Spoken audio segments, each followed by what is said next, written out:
All right, sorry about that. Yeah, that was my fault on that one. Um, but we are back. So what was I doing? Oh yes.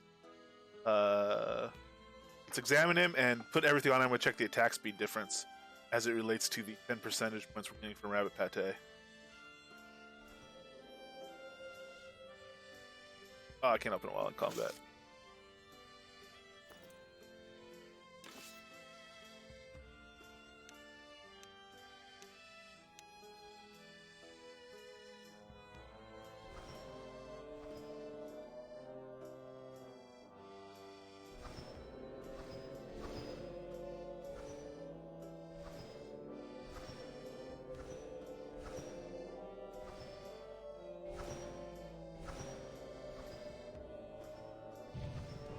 Hit him with a single stack frenzy, so we'll wait for that. So even my 4-stack Anthem right now is dropping 22% attack speed onto him. Taking him to 140% because he has a single stack of frenzy. For the 4-stack of frenzy on, he's on 144%. And then Savage Sonata isn't going to change attack speed, but it'll do critical modifiers on him and stuff. So I'll go from 144%, and then if I put on the Rabbit Kibble, or the Rabbit Pate, excuse me, it'll be an extra 10%, so it'll go to 154. Plus, this Alacrity here is only a 4-stack. I probably have a 5th card of that by now, I would hope. Yeah, I do. I have a 5th card of that. In fact, that's going to be stopped soon. I'm going to stop that one at 130. And Sonata, I have all those cards. I actually have a 6th card of them because this is over 85 now, so those will get more powerful here as well. We'll make that deck change in just a minute. And then Venison Jerky is that aggro boost, which I think is going to be very useful in certain situations. I don't know if I'm going to need it for what we're doing right now, but I'm going to go ahead and grab some of all these foods.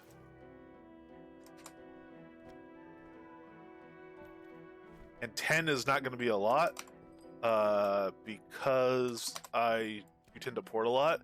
I think what I'll do is when I'm porting, I might have different food sets.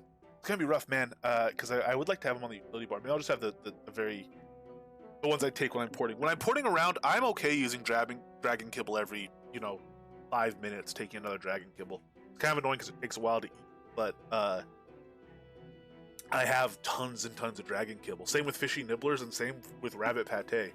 Bear Bites are a little bit harder and Venison's hard, though not as hard. It's hard because it takes beef stock, which uses animal bones, but animal bones are a lot more common now and they make more beef stock than they used to. So I'm okay using quite a bit.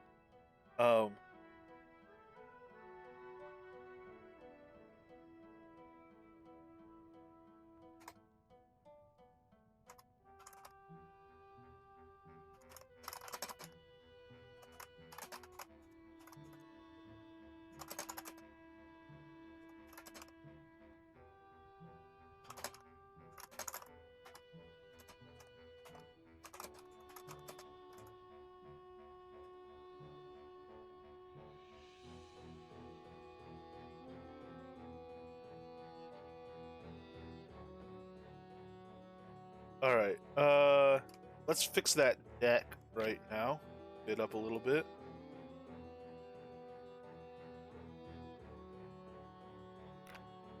What we're gonna do is go into Bard and put our 5th and 6th card of Alacrity and 5th and 6th card of Savage Sonata there.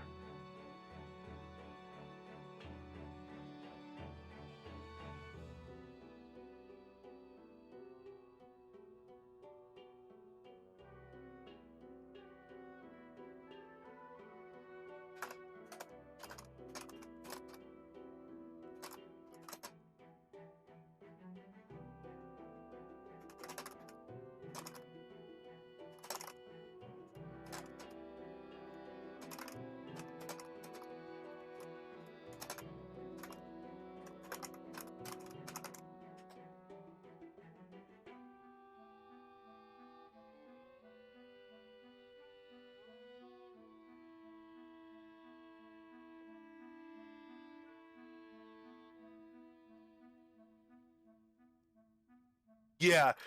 So it's gonna be it's not a gold sink in terms like overall economic terms, but it could get expensive if you don't already have a lot. Um, that said, if you're in the same zone, it's lasting for 2 hours. That's like 40 gold an hour or something like that for all the foods, at least at the rates I sell them. So it's not. I'm not too worried about that as long as we're actually getting some good stuff. But let's see what we can actually get.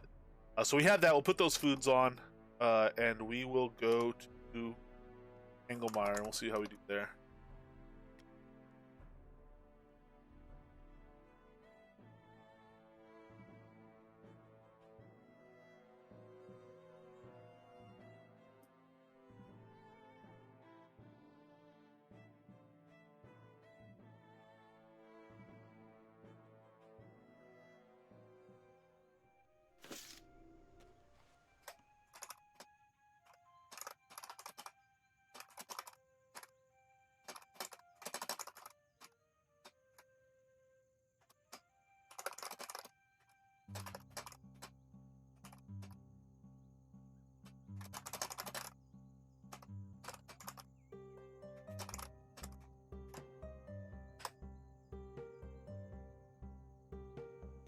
Yeah, I honestly, if I had to pick one or the other, uh, well, for my own personal preference, I would rather player food also fell off when you boarded rather than um, pet food not falling off. Call it getting hungry again because you had to travel or something like that, or maybe teleporting makes you vomit because it's a nauseating experience or something. But just in terms of game mechanics, I think it would be a good mechanic to slightly penalize teleporting like that um, and rezoning so much. It would help balance some of the things you could do, like flipping zones or saving time just by porting. Um,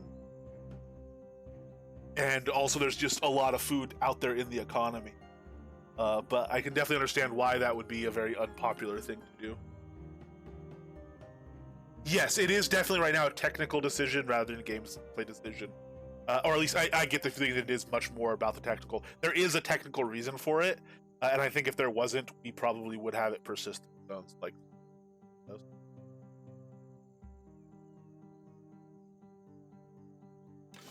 But I think it does work out better mechanics wise, especially with the foods being very plentiful overall, kind of in the grand scheme of things.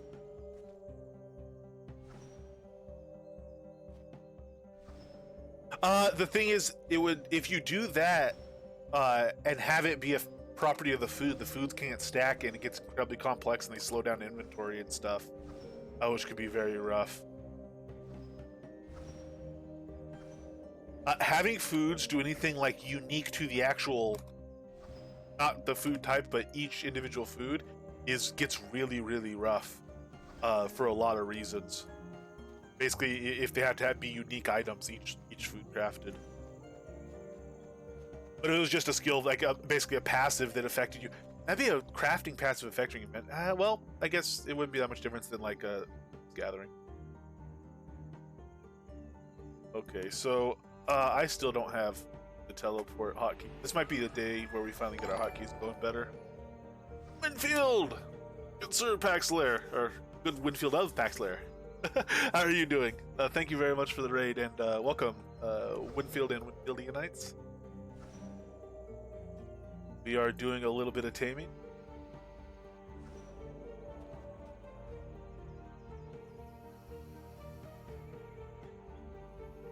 I'm trying a little bit of a taming build. Yeah, I need teleport. Oh, that's why I have him on stay here, so I want him on follow close. And he doesn't change to follow close and stuff properly until I like take him off and switch necklace, or at least that's what I do last night. Irish Eyes, hello! How are you doing today? Skeggy, yes. We don't have night vision on at the moment, but we might be putting it on soon here. It's already afternoon and we've just gotten started. Man, I wish you could command him to go like halfway across a map like this. Just have him go get this bag. Hey, and thank you very much for the host, Skeggy.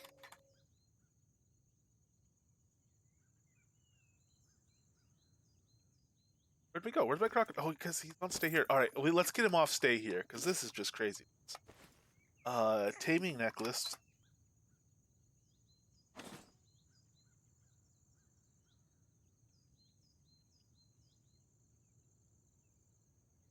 Oh, I gotta dismiss him first. So I'll dismiss him. Swap out to this pet, summon this pet, and it is on follow close. Alright, and then I will switch back to... Let's try the arachnid here. So dismiss, switch, summon. A ferocious black arachnid, and we'll have aggressive, and I guess it doesn't really matter how he falls. We'll do follow near, see what happens. Alright, and attack that noble stag while I get this wonderful tree.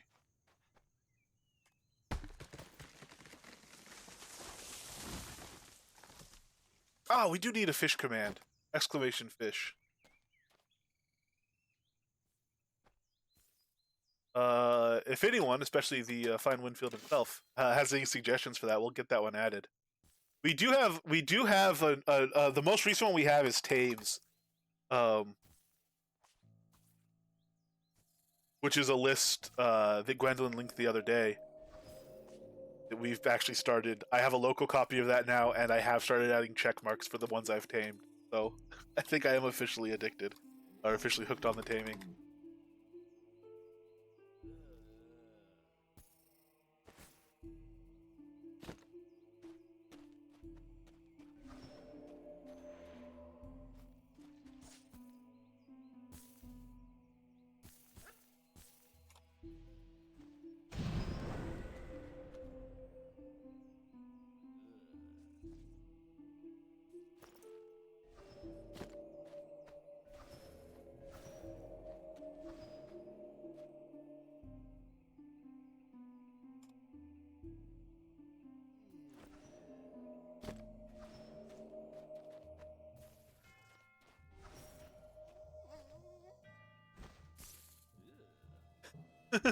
So yeah, so far, I mean, like he really is just having him run around.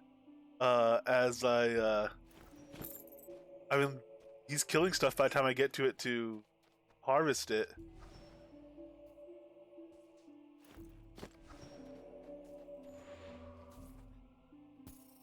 But I tunnel on to help out a bit. I'll put frenzy on while I'm skiing. This one to go over here.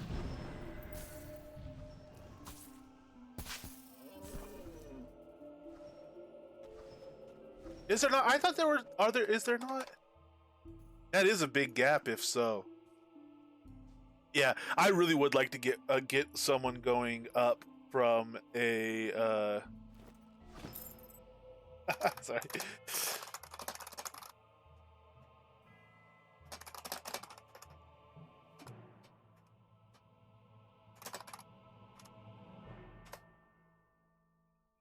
Oh, guild chat.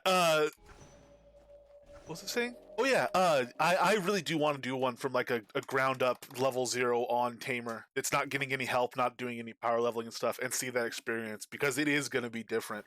And a lot of the lower barrier to entries and better kind of ramp ups to stuff that have been really nice recent changes. I think a lot of them have kind of missed taming, so it would be a very interesting to do. But yeah, if anyone has a particular request for exclamation fish, let me know, and if not, I will find something appropriate, and we will have an exclamation fish, uh, most definitely.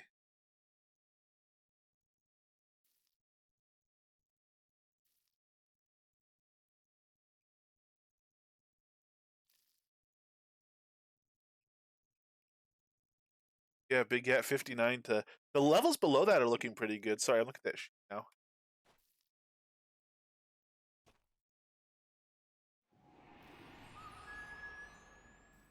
Doing that crocodile, stag, level 9, 9, 13, 19, 20, 23, 24, 25, 29, 34, 35, 38, 39, 44. And yeah, from 44 to 59. But then from 59 to 70, that's a 20 level gap. Uh, that's by far the biggest gap that exists. and that's already up to like young wyverns and stuff like that, or young dragons. And then 79, from 79 it goes to 84 even, and then to 89, and then 99. So that really does stand out.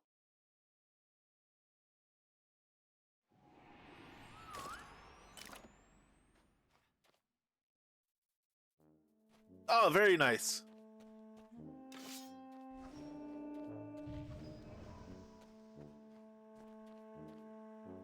I wonder what the fastest combat pet is. The spider is pretty quick. Um,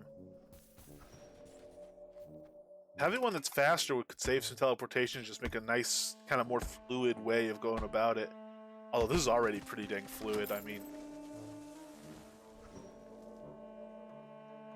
this is kind of wild. I see how people can get crazy experience in this place.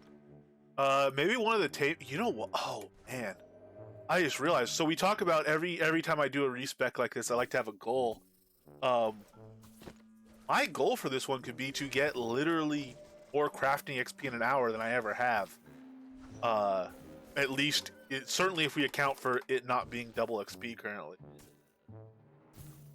Because I bet you with that in Tanglemire I could. I would have to invest crafting XP into it to get my meticulous higher and stuff, but maybe I'll do that as like a side goal thing. I'll see how much at some point I can get. I don't want to make that my main goal. It's going to take the focus a little too much off the build.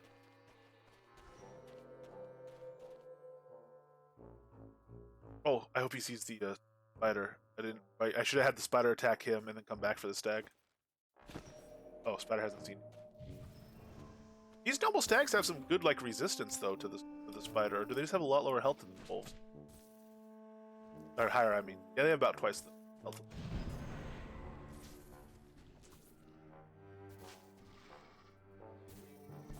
Yeah, Resolute Sewers used to be like kind of the big crafting XP grind, especially for non-table, non-producer table crafting experience.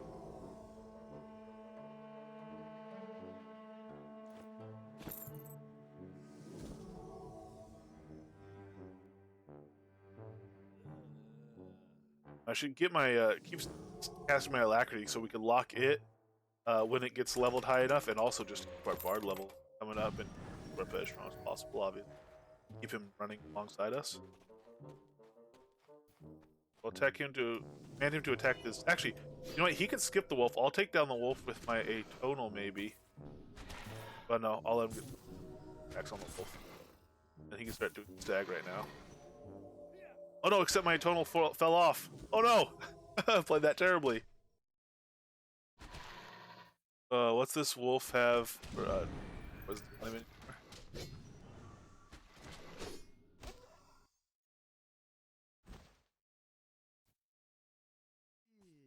Yeah, I was not a clever play there.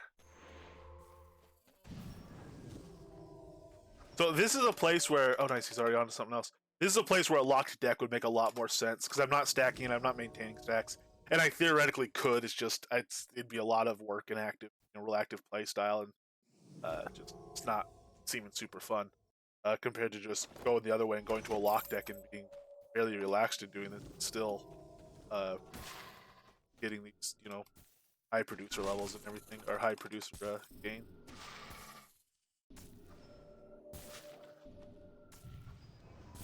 So health-wise, he's good. It's really just so pure damage food here is what we might as well do. We'll start getting into nastier stuff like the crocodiles coming up here. As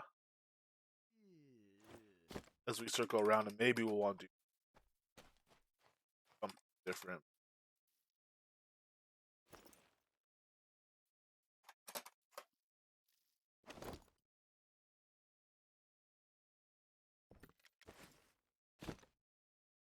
Let's take some. So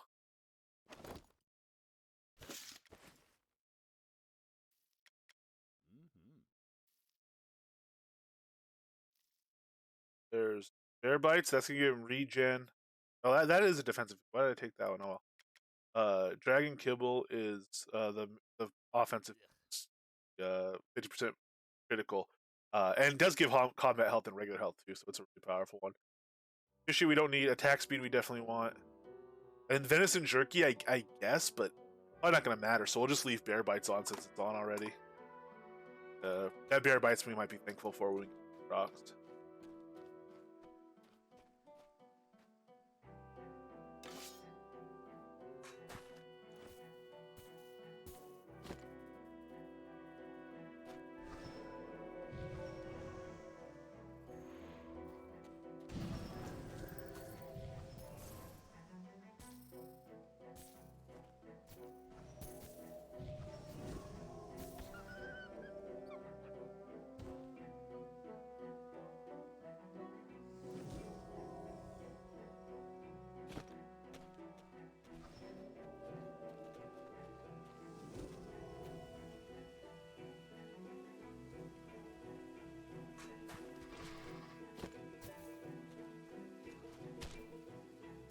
Oh, nice.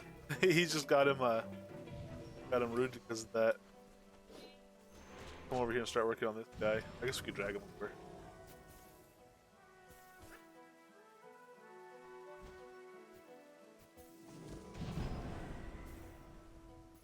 Yeah, even before they grab aggro, I can see why people are so fond of that root on the spider. Because even if he hasn't grabbed aggro yet, if he roots the thing as it's coming towards me, I'm still free to go about whatever in case my skinning.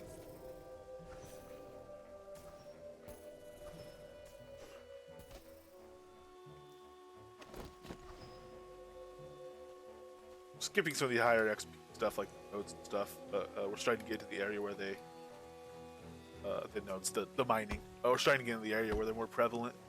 And even these crocs, I mean, get a lot of them because on these crocs.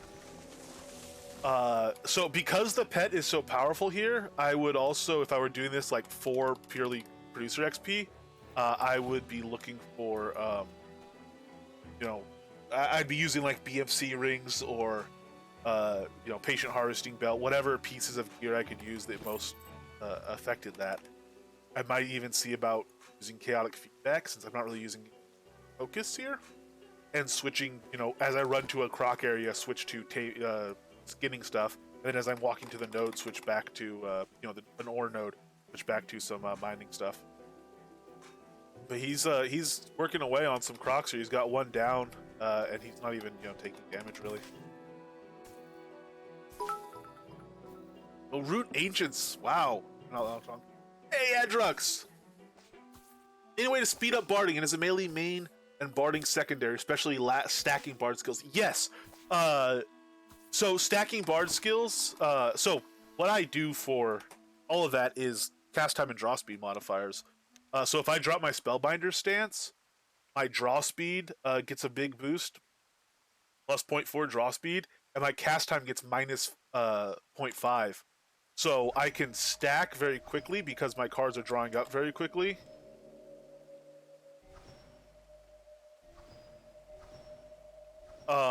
And once we get a full stack, you'll see what we can do. So here I have most things stacked up pretty high. And then let's say, obviously this would translate, let's say this is like a melee attack, ground pound, or what about that? Well, this is the advantage of a dynamic deck. If I drop my frenzy and then drop my atonal, or drop my anthem, and then start doing like my sonata's casting faster because of the cast time, and I could restack while it's casting. A lot of the power of Bard Song is that you can stack while it is casting. That's where you can get a lot of extra power out. Instead of just not being able to do anything while it's casting. So if you aren't using a dynamic deck, you do lose that advantage to Bard, and that is one of the nice advantages to Bard. From a lock deck, there's nothing you could do to make it charge faster. So if you're just holding it down like that to charge it, that's always going to be the same speed. So for speeding up Bard in that situation, you're just looking at cast time multipliers. So Wicked Caster gems give you minus 0.15 cast time, which is minus 15%. You can get Wicked Caster shield give you minus 10%. Spellbinders can give you minus 50 or even minus 60% at super high level. Chaotic feedback can give you minus 70%. At minus 70%, there's a soft cap, so it gets harder and harder. That'll affect most bard songs and make them cast faster. There's a few it'll make cast slower, and it can, I think, affect the charge times of some. They usually don't charge bard. You usually use it either single stack or dynamic stack. I don't personally have a deck on that. There is a fantastic our video. There is a fantastic video. Yes, so I could not beat this. Mimner has done an entire series of videos, and they're all very short, and he starts with the most basic principles. He starts with, this is a combat deck, this is the utility deck, glyphs or cards can be added to it, like just the most fundamental stuff. So the first few episodes, you'll probably know pretty much what's going on. My advice, though, is to just kind of watch them until you start getting to a new concept or a new idea, then watch that video, stop watching the videos, and go practice that new thing a little bit. And then the next, 10 minutes later, an hour later, a couple days later, watch the next video, get the next new concept, play with it for a while, and work through it that way. Because if you just watch, another fun thing you can do is if you drop in and just watch the final video and watch him play a dynamic deck at the level he's able to play it, it's amazing. You would think he's doing stuff. You would think it was it's hard to believe it's possible within the mechanics of the game, because he has high draw speed modifiers, high cast speed modifiers. His decks are constructed in a way where stuff will always be drawing. It'll never be dead drawing. It's just so incredibly fluid and flawless. It's absolutely fantastic. So that's right. Thank you very much for the bits. Yeah, anytime you want to ask questions or anything, I'll answer if I can. And there's also a channel points thing for doing like specific video tutorial requests as well. But I'm trying to get more videos out on YouTube on how to do stuff. And I want to do literally like a 30-second video to a minute video for each imbued gem and stuff like that. So I am working on more YouTube stuff out there. But yeah, you can't move with spellbinders on. And so Minaliki, draw speed is how quickly these glyphs pop up. So right now, if you see, I'll cancel this. There's a lot of glyphs in my deck that might slow down drawing. And you see if I cancel that, it's a while before one pops up because I'm drawing through cards looking for one that can draw. So every now and then I'll have a decent sized pause waiting for one to draw. If I cast spellbinders and boost my draw speed, I'll still be dead drawing on occasion because this deck has dead cards in it. But once one draws there, when I dismiss it, on average it'll pop up a lot faster. You see sometimes it's almost instant if there's one ready there. So that's what draw speed is. It only helps for dynamic decks.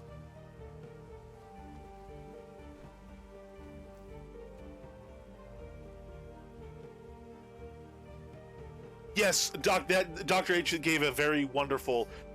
You can work around or blink. You can blink with Night Spellbinders on as well. Night Step is fantastic if you're a melee because it puts you right behind the target and you can just start smacking away at them with backstab damage. So that's great. If you're like a mage and you want to keep distance, blink works really well, or even Chaotic Step. But that's kind of a way to get around the fact that you're not allowed to walk with Spellbinders. Hello, Gwendolyn. How are you doing?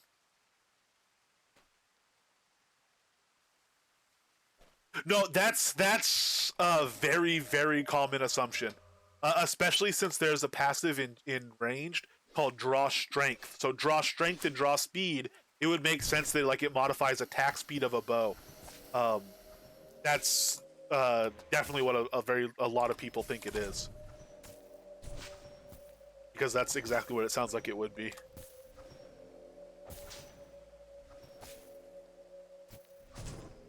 I am doing quite well. I took a copy of your spreadsheet last night. I made a local copy of it, and I may or may not have my own little column where I'm adding little check marks for every type of creature I've tamed so far.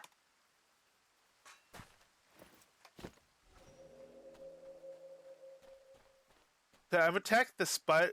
Tell a spider to attack that guy. See if I could kind of stay wide and get him rooted at the very least. Aha, by the time I get to this orb. Beautiful!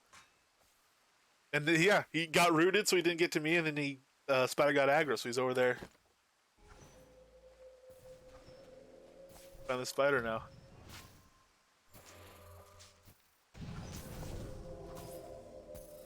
So I attack him. Where's that other one? Ooh, I don't think the spider's gonna go all the way over there. Oh, he is. Oh, you're a champ. Spidery friend.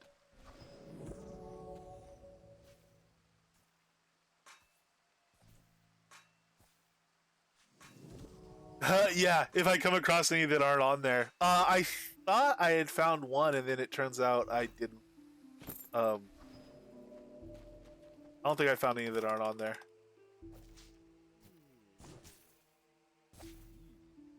Ferocious Arctic Wolf I thought wasn't on there, but then it turns out it was, I think.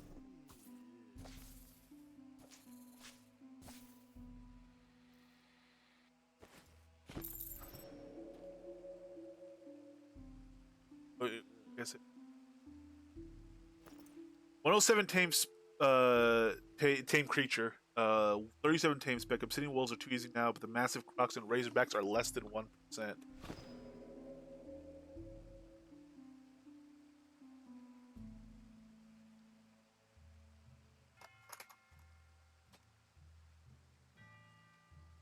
So, something that might be fun, I don't know how difficult it is relative to Obsidian Wolves, but if you go to the start of Ruined Keep, like the entrance to Ruined Keep, if you go down and to the left, there's a kind of a deep valley-ish area. There's some ferocious brown bears there, and there's actually a large obsidian bear there as well. I don't know what level difficulty they are to tame. They're both level 79 creatures. And you can find them there, so those might be worth a shot.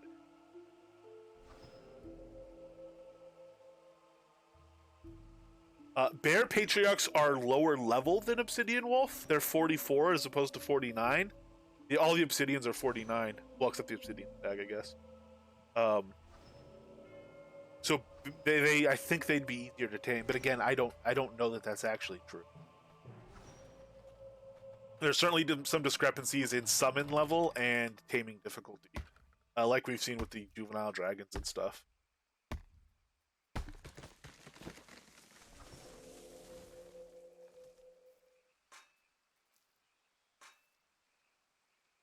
But I think taming difficulty might be tied directly to the tier of the creature, and the tame level isn't tied as directly. Of course, damage. Oh, okay. Is it that it's pretty uniform everywhere else, or uniform everywhere else?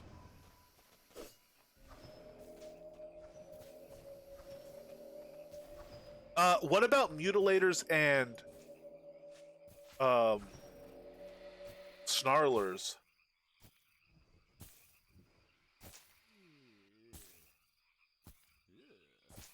Is a snarler an 89 or a 99? It's an 89.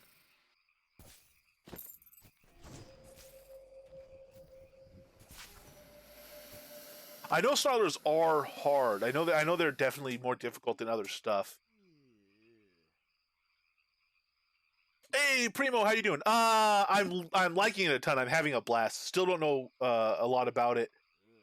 Still learning on it. My pet right now is at 2785 as he's currently buffed.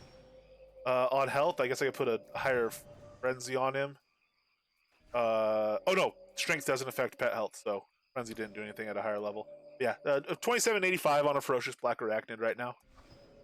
Still in all common tamer gear. What we're supposed to be doing here is killing stags, so I should stay more towards the outside. We're looking to get a rare level of each helm, so that we can kind of use them at that level and see their different stuff.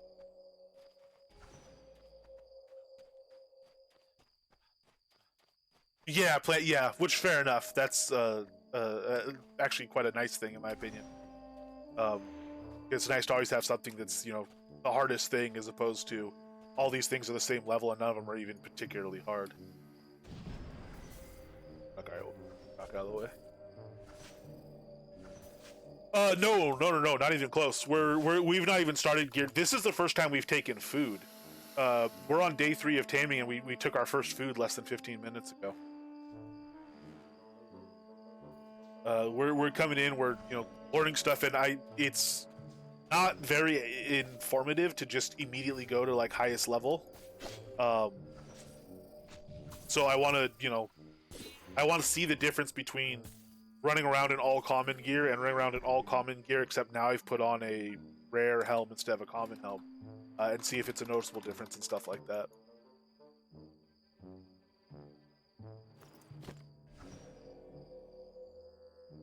See how much of a difference, you know, having food makes versus not having food.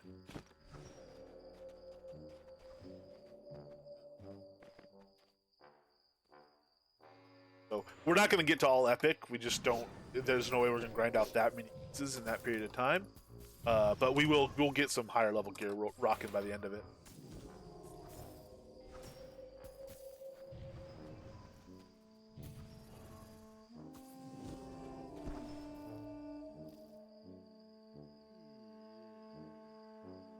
Yeah, we have a good start. So right now, just the gear I haven't sold, because I was listing this on my Taming vendor. I stopped listing recently enough to have this stacked up, plus what we're wearing. So I do have a good head start on stuff. But some stuff like the vests, I was salvaging vests like crazy to get taming gems to make gear for people. So I actually don't. I do have enough to make a uncommon of that. But you know, an uncommon vest, while very nice, is worth quite a bit less than the gems.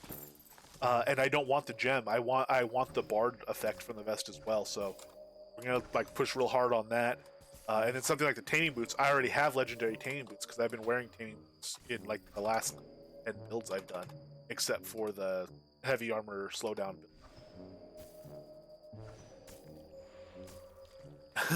I'm working on it, man. I'm trying to learn, and I'm trying whatever I do learn. I'm trying to pass on to repay for the stuff that I'm being taught by all the people in chat and everything.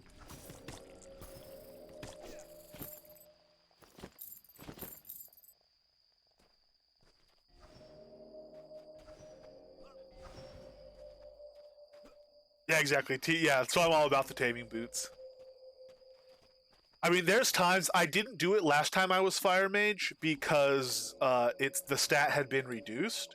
But there were times as Fire Mage that I would run around in a Savage Sash with some int on it, just because it wasn't as good of a thing. And this was before crafted belts. It wasn't as good in the slot as like a Sage's Sash, but I had high carry capacity and lots of move speed, so I wore it a lot of the time.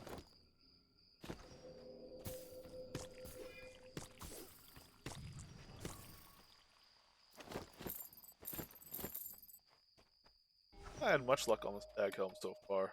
We've not really been focused. We don't even have our wolf speed on. Maybe what I should do is start skipping some stuff and going straight Stag.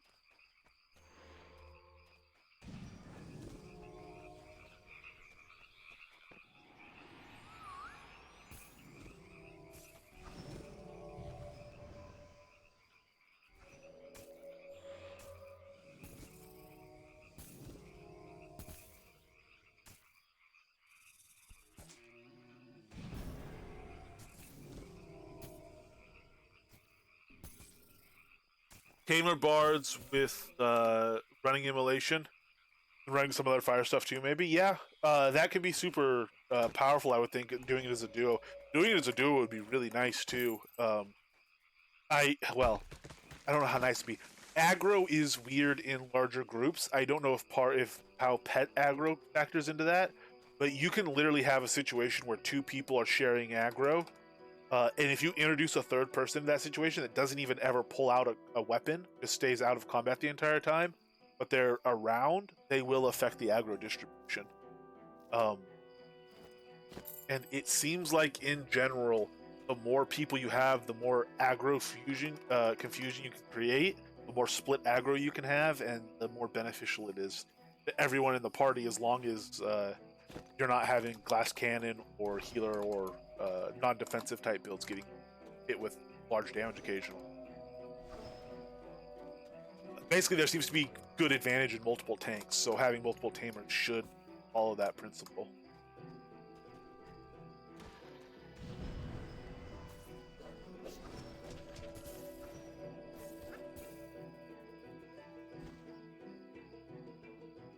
That other wolf over there.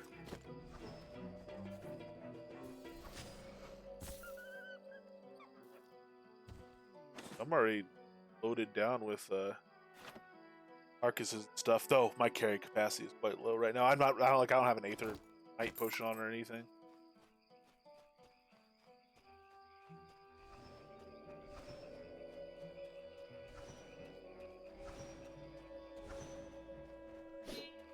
Actually, I guess a situation like this, I think you have to kill these does to.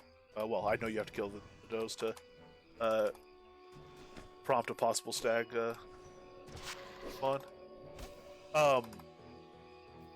In situations like this where I don't need all the pet food too, like the bear bites isn't really doing anything for him right now.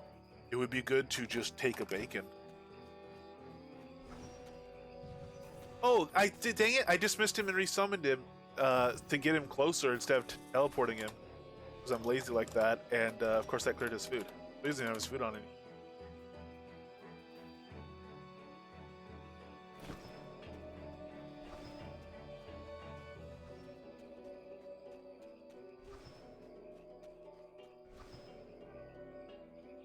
Yeah, I know. We were going to.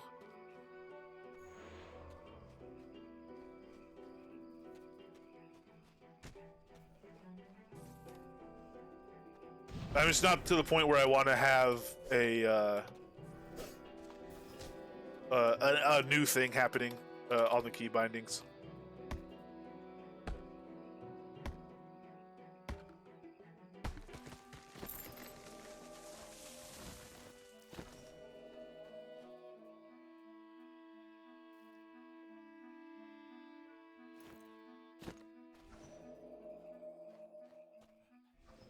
Oh yeah, we get double food slots. Dear lord. All right. That's powerful. So catgut goulash, um, bacon. I think the catgut is a 1x food or a 1 slot food. Maybe it's a 2 slot food. Uh,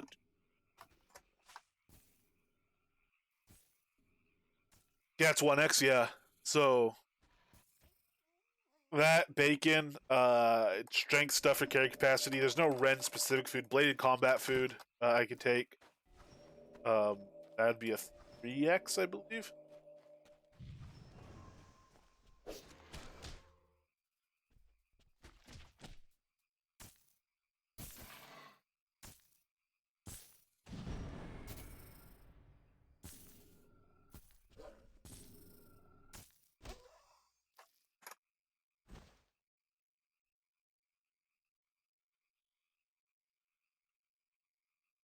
Yeah, seared swordfish, 2 slot food. Plus 10 bladed combat. So it's only 4 slots. And I could do like the 6 strength food or something. Oh no, melee critical food, coelacanth chips. So those 2 slots or 3 slots.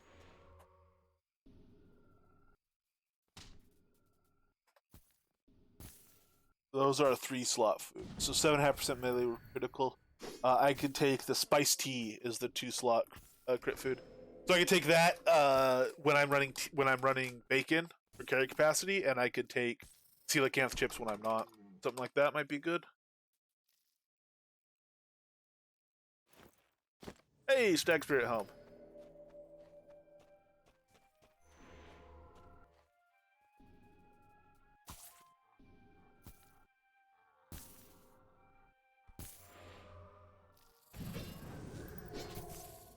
Just clear up.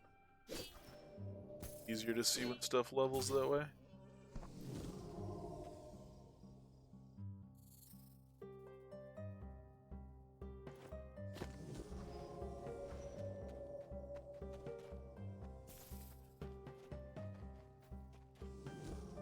Dirt pile without setting the wolves. I might already have the bone for that. Maybe I should bother with the piles. While I check.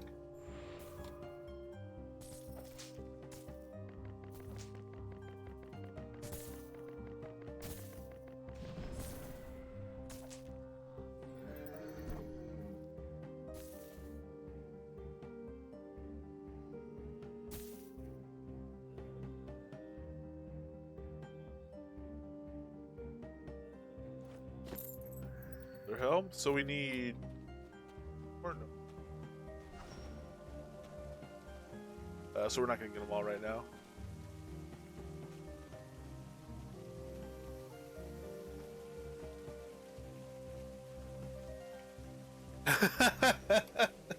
Nice. We might put some Razorbacks in the cooking pot ourselves here in a moment. I'm kind of curious how quickly we can go through one of those now that we have a little bit of food going on. That's one of those things. Well, we've always used destroyers, Razorbacks, or lupines is what I started really liking as kind of a benchmark species, and polar destroyers as a benchmark species. So now we're actually using food. Maybe we should go see how we do on them on one of those.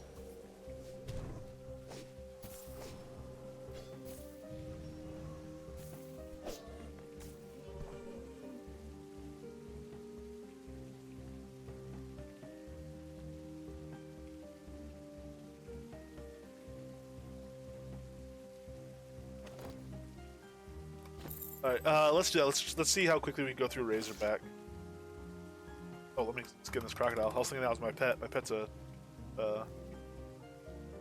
spider right now, which I think is what I'll use for the Razorbacks.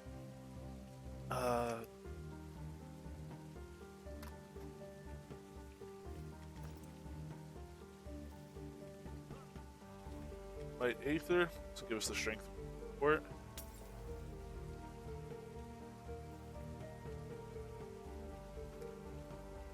Stealth Drop Bolt Spur. With entrance, oh, go. That's not good. And what we will do is also put in Festering Death. We'll have to go get more in a bit. We only have 5 Festering Deaths left. But eventually we're going to be adding Rend, and we'll see if with the the Venison Jerky now and the higher level skills, if we can get pets holding aggro a little, even if I am doing Rend. But let's go ahead and switch over to the Legendary Croc.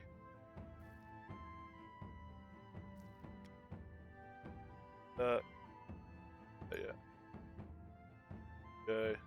Flip Legendary. Daily carry, and for pet food, we will take Dragon Kibble most definitely, and Rabbit Pate most definitely. Bear Bites is just defensive stuff, so I can heal less. Venison Jerky's aggro boost, which hopefully he has aggro anyway, and I won't be taking it yet. I'm gonna leave off. I'm gonna do Bear Bites for now, and I will leave off the Venison Jerky because we shouldn't eat it yet. And if we do, it'll actually be permanent. Oh, geez, I'm taking. Let's actually summon the pet first, huh?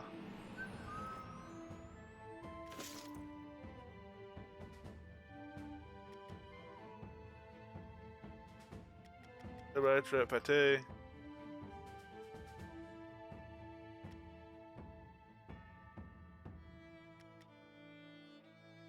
Alright.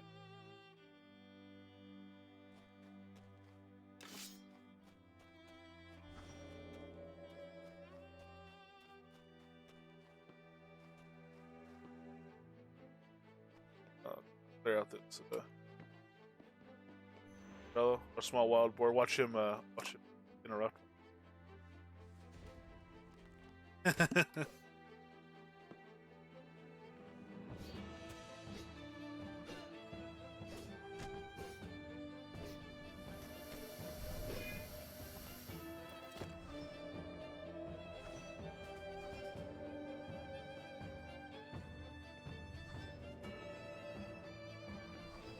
With small ones here.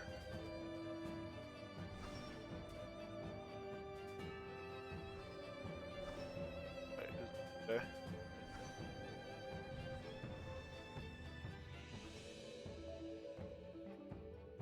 Auto attack is on.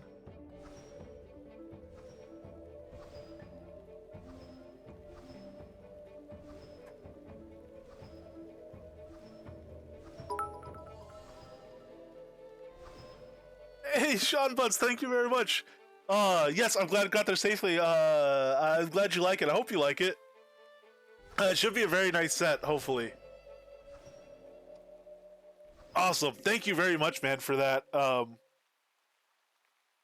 Lord, did that just really? Oh, no, it broke.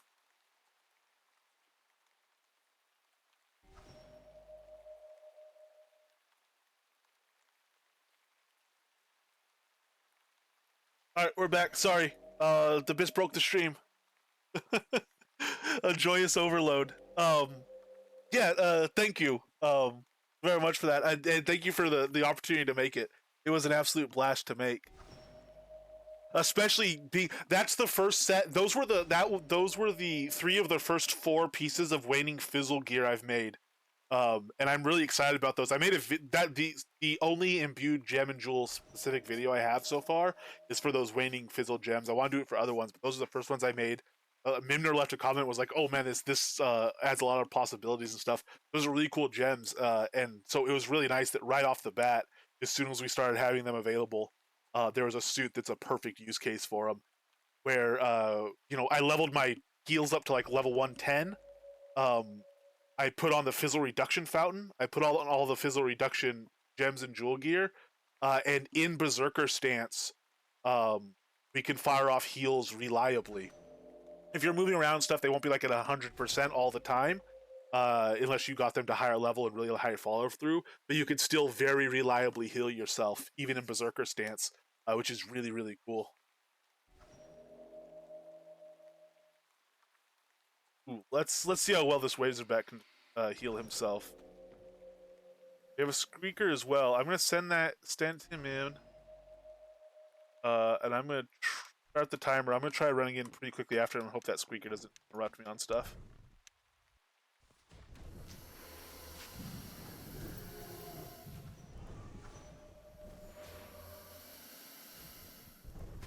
I should have got Sonata before Atonal.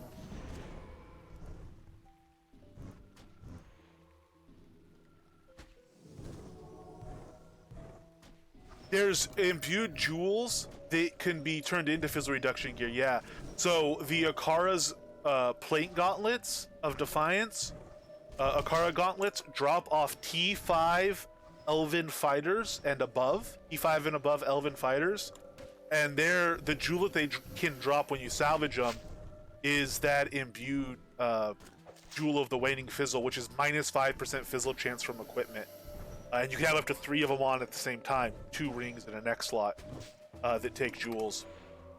So they're incredibly awesome.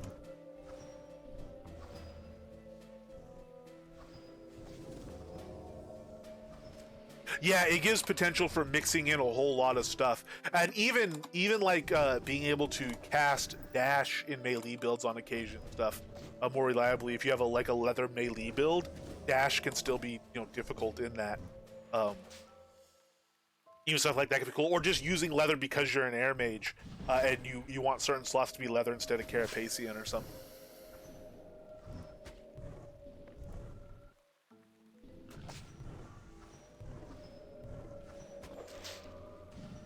It feels weird not taming him. My instinct is now to want to tame him with flow.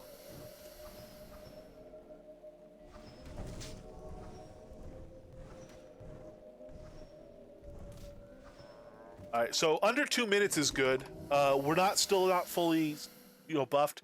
We have common gear stuff, so that's really good. I'm really happy with that. Um, it's not the fastest time we've ever done, but considering how far along this build is right now, that seems very, very good. And yeah, they're finally affordable and obtainable. Before, like, I wouldn't be surprised if there were 15 pairs of the leggings on the entire server before.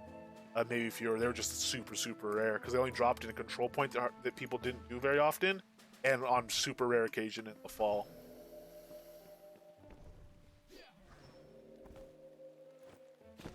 Alright, so that's not bad. Oh, I didn't even see if I don't think we got any gaming artifacts off him. I didn't see.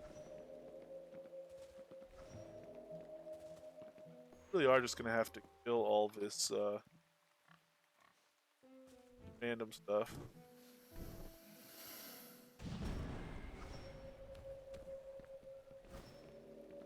Hey, here's a good one. There's 2 of them. Alright, we'll do this guy first. Let's send Croc in. Wait yet. In. There you go. Reset this timer, run up behind it.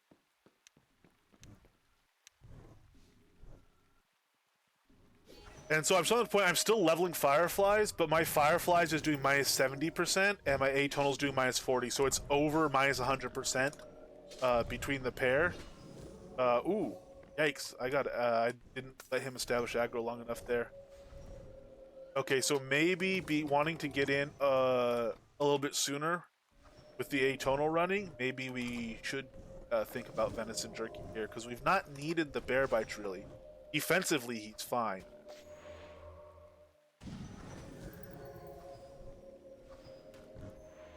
Um, oh, we're not even doing our festering death.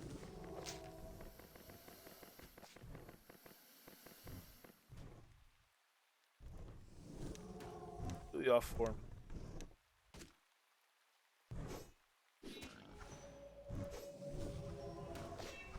Oh, we didn't even start the timer. All right, that one was a bit of a fiasco. Gotta do better next time.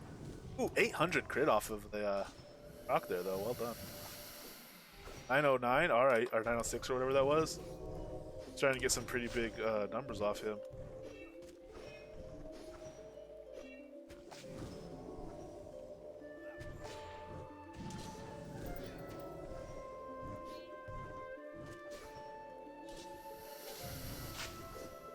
Starting to get rough to track all the buffs on him too. Gotta get used to ignoring the foods on the left and things. Actually put a very low frenzy on him. Stack it better.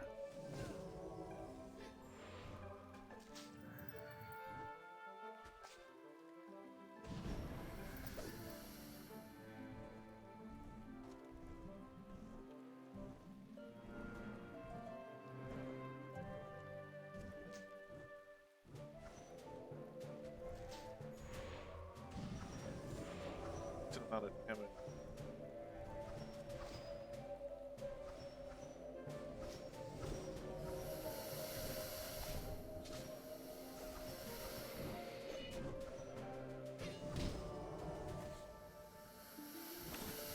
So as we upgrade this vest, we'll continue to get more tame level bonus, which is good.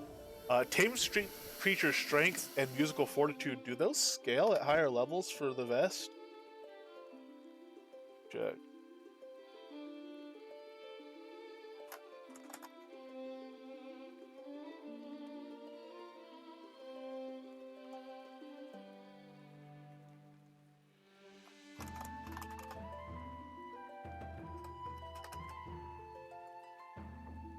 Yeah, everything scales across the board. So at it's 20 musical fortitude at epic, 10 tame level bonuses, and then 20 tame creature strength at epic. So they'll double over the course of common to epic. Nice. Those are super nice. So my strategy for anything big has been massive croc, get it out there, and tame over it. The point, man, I meant to make more necklaces today.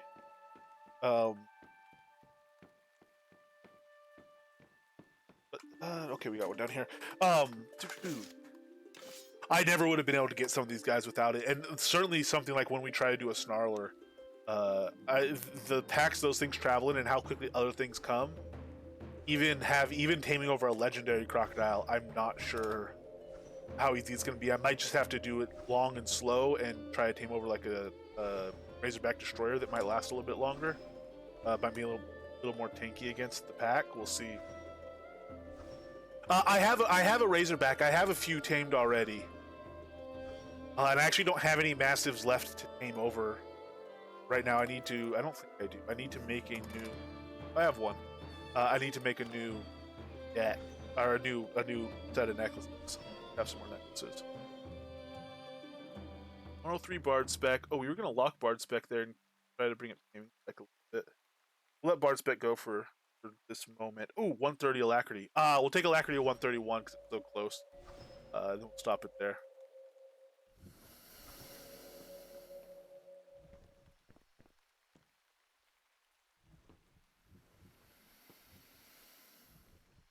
We'll have him attack. I will drop my Sonata, and that'll give him time to establish aggro.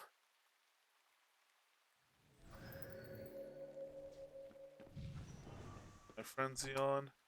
Fireflies. Have target for auto attack. Start stacking stuff up, but pestering on. Oh, although things are already out of range. gotta get Night Step on this deck or something. What else do we need? Sonata.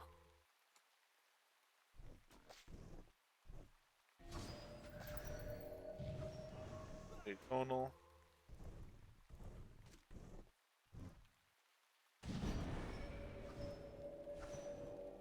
Use Blink. I would like Night Step more than Blink. I gotta put Blink back on my combat bar there, or my non-combat bar.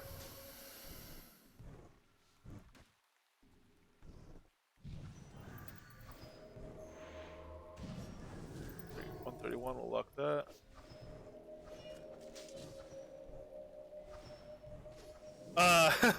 Yes and no. I know they're bound there by default. I've overridden those to be deck binds because I don't do taming before now. I hadn't done taming. And I'll be rebinding them. I'm not sure if I'm going to rebind them to the numpad or try to use certain mouse buttons I have and other stuff. Like what I'll probably do is start using F1, F2, F3. Well, F2, 3, and 4 for some of that as well because I don't heal. And then when I heal, I'll have to rebind those to be other party members and stuff. But yeah, for right now, I've just not bound them yet. Masochist, yeah. No, it's actually the opposite. I'm a slow learner, so as much as I can kind of figure out stuff to actually do it and put it into practice, it takes me a long time and a lot of practice. So I tend to change stuff very slowly. So having to learn a bunch of new keybinds and extra stuff like that would just be more difficult for me and slow down my overall learning. Compared to like knowing that I could just right click and do it and do it the way I have before on the rare chance I had summons out and stuff like that.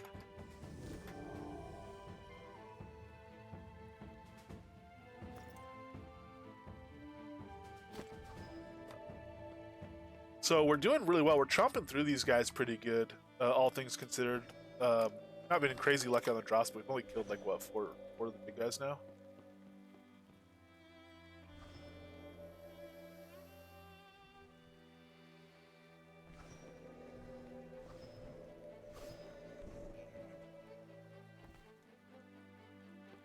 So he's charging in, so I'll start the timer on this guy.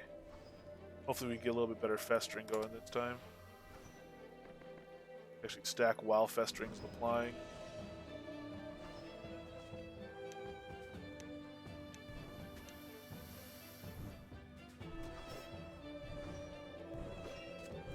Get my 6th frenzy card so I can apply it. There we go.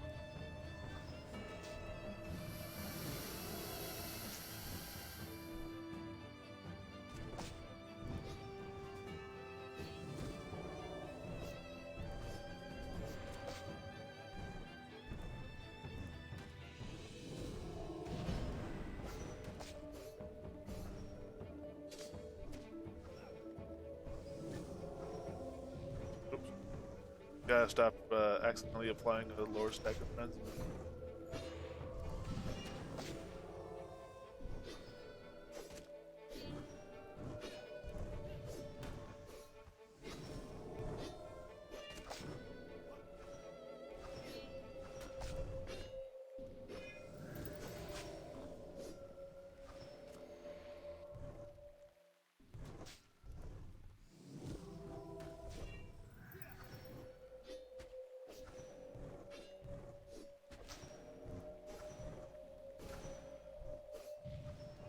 Yeah, the teleport one I can see being just absolutely essential to have bound. I'm thinking of doing that. I have a little like kind of wing button off the side of my left click. I'm thinking about just putting it there. It's a little awkward to click, but for something like teleport, it should work. I don't have to do that in the heat of battle. I could do it going into battle. So I think that's where teleport's going to be. It's currently bound to my number 4 key, incidentally.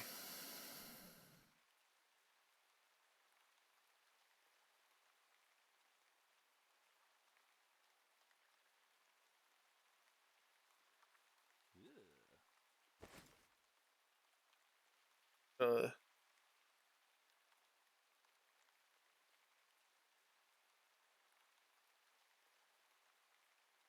yeah, that's true. We'll see. Yeah, as my fighting style develops, I might end up using in battle. I might be wrong about that. Uh, in which case, actually, it might be a good time to learn to use that key in battle. But I think it might be uncomfortable to use that button for me in battle just because the way I have to. Let's see. Spawn and done.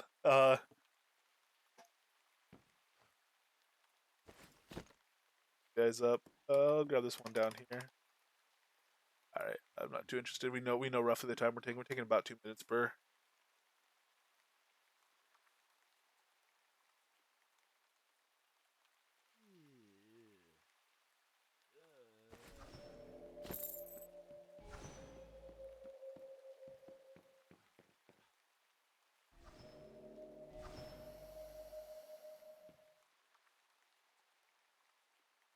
Well, I got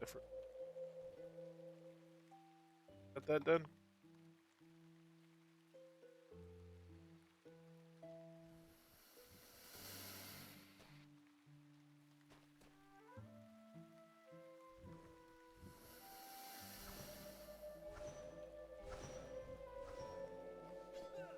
Oh, tell me.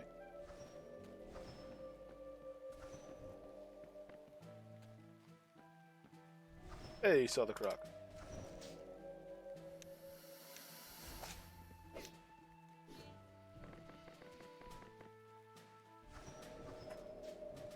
Actually, you know what? Because the way certain animals move the pet around, polearms might be smarter than blades. I wouldn't be able to do rend. I'd be able to do healing modifiers with puncture. But also I would have increased range to auto attack and do festering death. If I'm in spellbinders, that could be quite useful. Although ground pound also applies poison.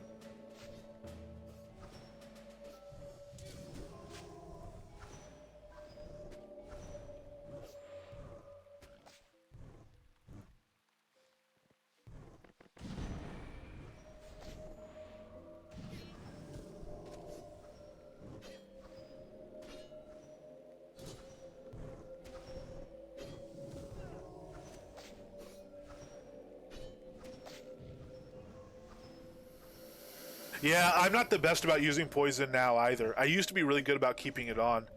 Um, when I was actually, probably wise, because that's when I was using Corpion poison, and you would notice if it wasn't on because there'd be like half as many numbers flying off the target.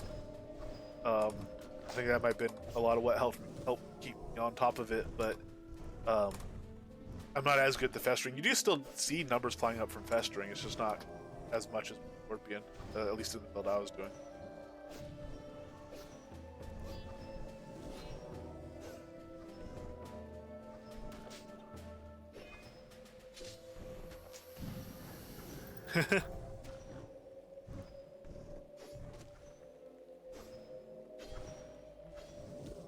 Yeah, in this build it works. It depends on the build.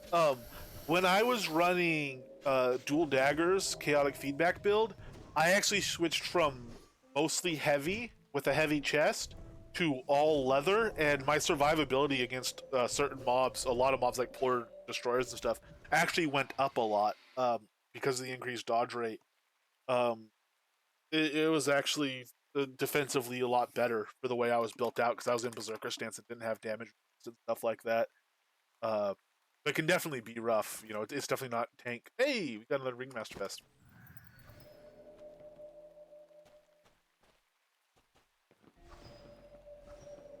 It's definitely not tanky here.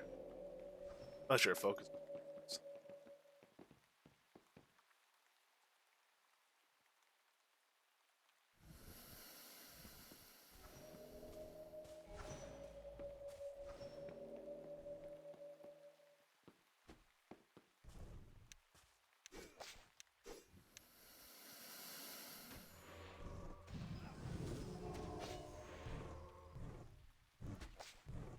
So I think that's what we do is Frenzy, Alacrity, Sonata, Atonal.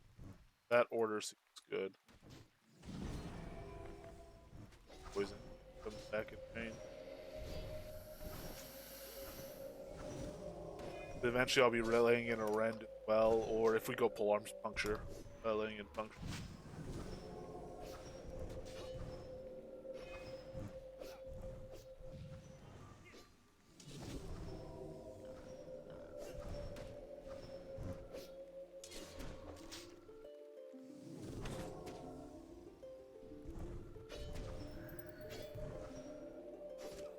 not as jammed now.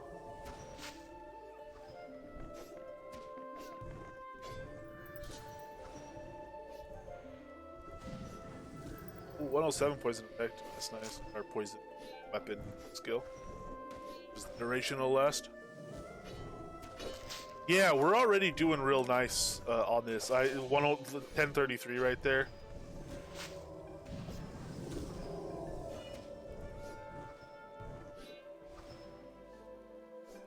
$11.31. Those are some very nice numbers.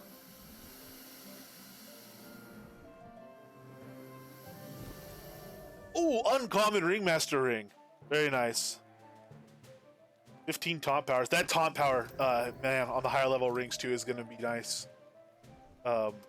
As the pet levels increased and as the aggro on them is increased, as his taunt powers come up and stuff, it's been very noticeable how quickly he grabs aggro, how much more quickly I can come in and start adding stuff, the support and the DPS and stuff like that.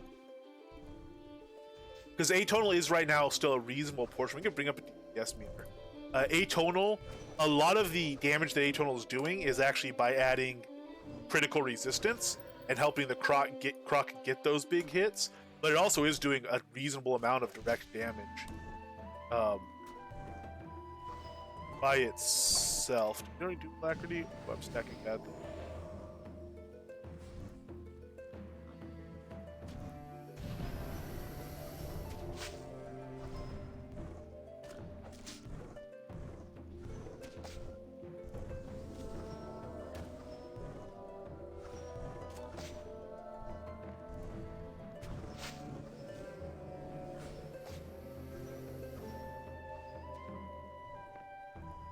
Yeah, so even with me not properly buffing the pet, kind of making some mistakes here, 1305, making the mistakes here, you can see my Croc is doing I'm doing less than 10% of the damage that he's doing. So, like, the overall damage, something like that. So he really is the damage machine right now. Even with a pretty good atonal ticking this guy. And again, the value of atonal really on me here is that minus 41% daily critical range reduction, damage reduction. That means I could one stack my Fireflies instead of having to pause to charge it, and we'll get to 100% between both of those, which is fantastic. High into pet health life is 6,400. Don't know if there's 8K-ish. I don't know. I guess it depends how much you focused it. In practical terms, doing the things that are going to boost pet health the highest aren't the best. So whatever the highest number that people are running around with in a practical build is going to be less than the overall. Like if someone's at 6,400, you get another 250 just with fishy nibblers. But if your pet has 6,400 health, you're not using fishy nibblers. You're using other foods. You use bear bites instead to make it heal faster, and use the damage foods and stuff like that, I'm sure. Unless you just really are going for all-out pure tankiness. I really don't know what the max is. I don't know if anyone's broken 7,000, broken 8,000. I just don't know. Well, because pet health is such a thing, such a thing that people focus on, I will see at the end how high I could get the health. We're not casting Strength of Earth on this pet or anything right now either. That doesn't boost pet health, but that's another place we're going to be able to add some damage and effectiveness into the pet.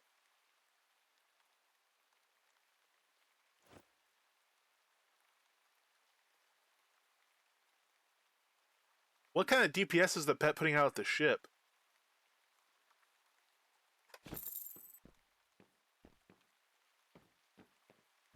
I could get my pirate ship DPS very high. The problem was I only like once or twice was in a group where I didn't pull aggro with it.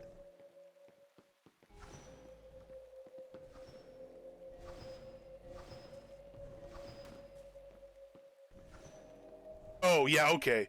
That's super beatable. Depending who's there. So pets are really good control point things because they kind of take care of themselves and stuff. But if you go do the ship control point with like a group that's not just doing it in control point fashion in a group that's there to like quickly attenuate, uh, you'll have people doing the 500 to 1,000 FPS range, and over the 30-minute window, maybe like 350 to 650 range.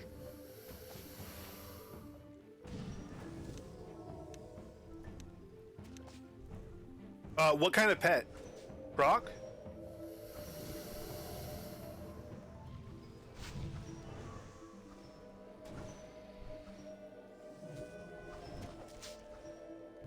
Croc and polar bear, interesting.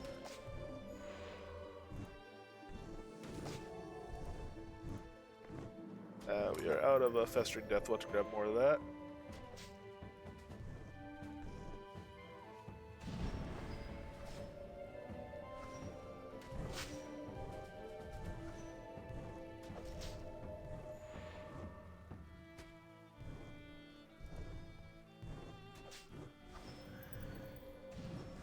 Is that Handler Schmandler or another player? I know he used to run control points a lot, and he's a pet dude. A tame dude.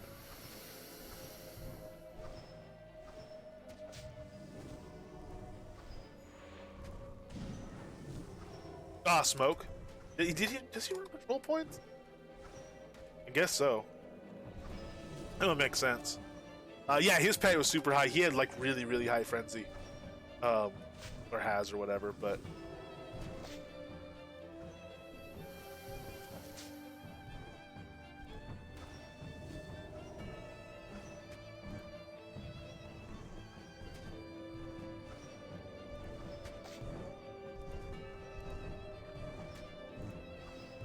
so missing a couple buffs. This takes significantly longer on this I think.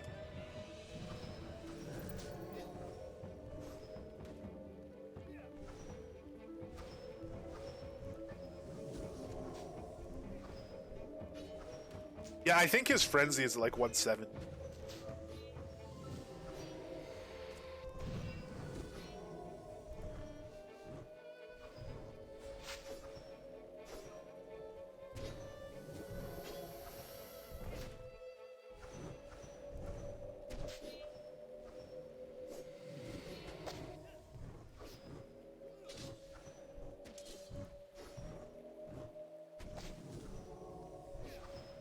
Don't even need to heal this thing. Yeah, man, Savage Sonata is incredibly powerful.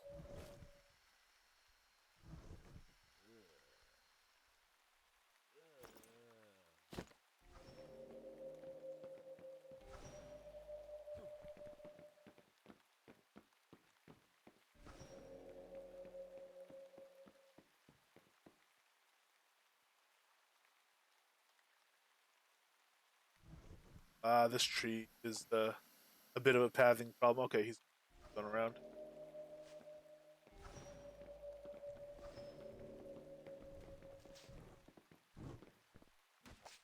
Obsidian Stag, interesting. That actually sound. I could believe either of them pulling out an Obsidian Stag at a control point. So I don't know. I don't know which one it would have been. I know Schmandler really likes the Nightmare on a control point.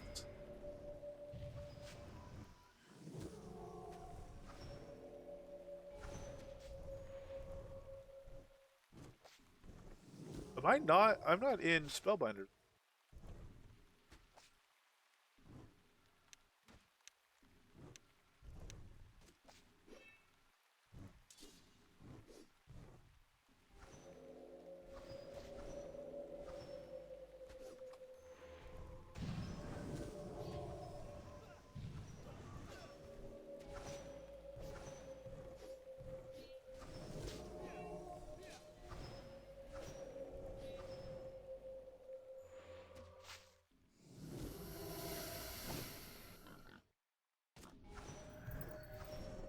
Yeah, for sure. I wonder if there's a control. We could go there and see what the Nightmare does. I've not tested the Nightmare on anything yet.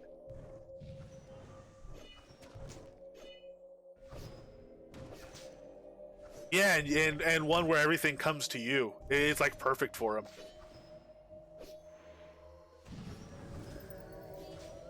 Dark Unicorn's another one. Unicorns in general are another one.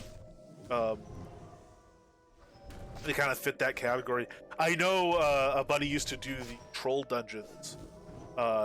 He'd post up a dark unicorn. It was him and his father actually that would run them, and they'd post up a dark unicorn or a unicorn, light unicorn, I don't remember which, in right on the entrance, coming in the side there, and gather everything up in front of it and kill all the trolls right in front of the unicorn as the unicorn attacked them as well.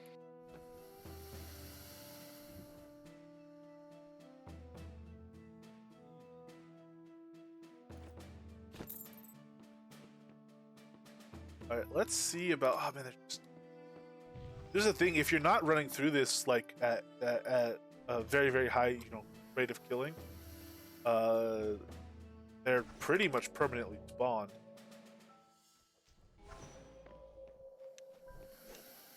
Let's see if we can do really well on this one. We don't have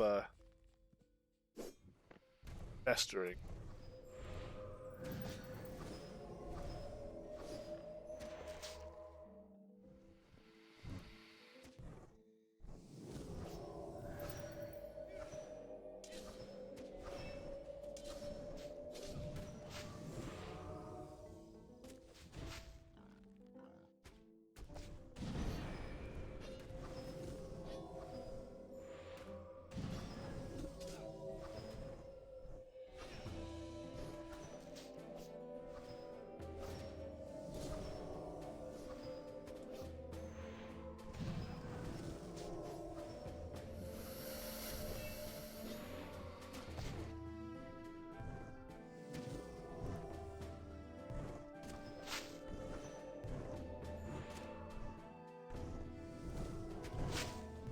The biggest hit I've seen off him is like 1300 something, but I'm also, there's an 11.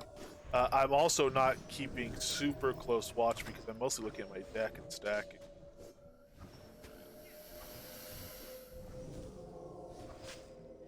$1275.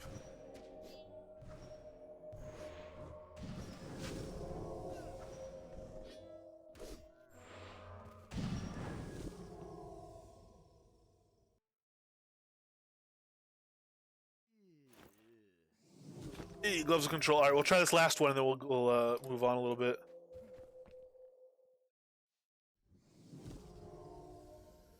Oh, you could totally get that with magic spells. I've had fireballs crit for over 3K.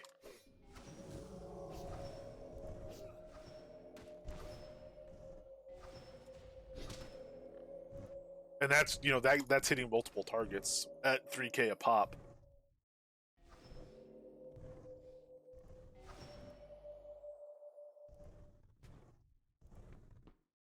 Yeah, you can get really big numbers out of everything. That's like coup. Yeah, well, coup de grace is obviously melee, but the biggest coup hit I ever did was like whatever 14,000 something, and you can do a lot bigger now. Yeah. Oh yeah. No. Fire mage is really powerful. The most powerful build I've played is my fire mage build that I was just in. I started writing not a guide for it, but I started writing up just kind of my experiences and observations of it because it's a weird fire mage build. It was built to do 3 things. It really at its core was built to do Well of Wyverns, the zombie room, and troll rooms. So it's not like a general purpose fire build, but it's the most powerful build I've.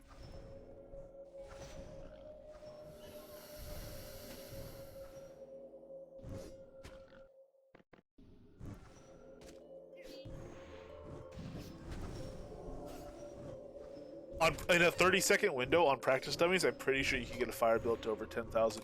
Yes, by the way, which would be fun to do sometime. I meant to do that before I changed specs, or see if I could. I don't even think it'd be that hard. I think you'd actually get dramatically over that.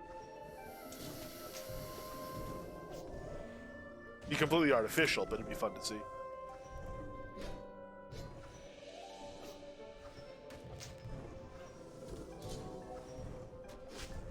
Yeah, for the amount of XP that's in it right now, it's not that much. In fact, it might be worth adding this up before we go much higher.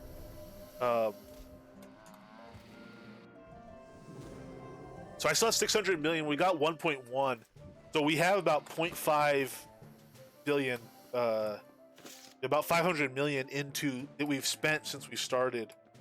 I had some stuff in Bard skills. Let's see how much XP is actually in this tamer build. So if I go to Soda Lore.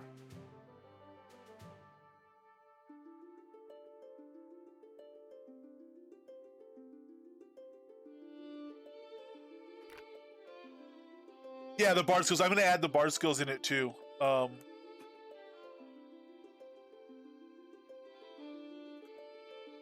So tame creature isn't combat related. I'm just going to do the combat stuff right now. So heal creature 141. We're not even using that here. 106 on summoning. Obedience is 45.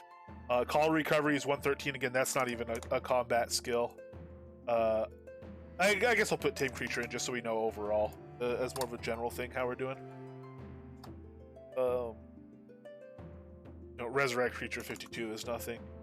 Frenzy at 140 is one of the bigger expenditures, 54 million there. Combat training at 110. Pet speed is 110. Strength.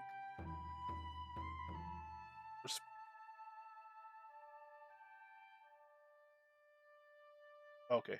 Yeah, strength is 110 as well.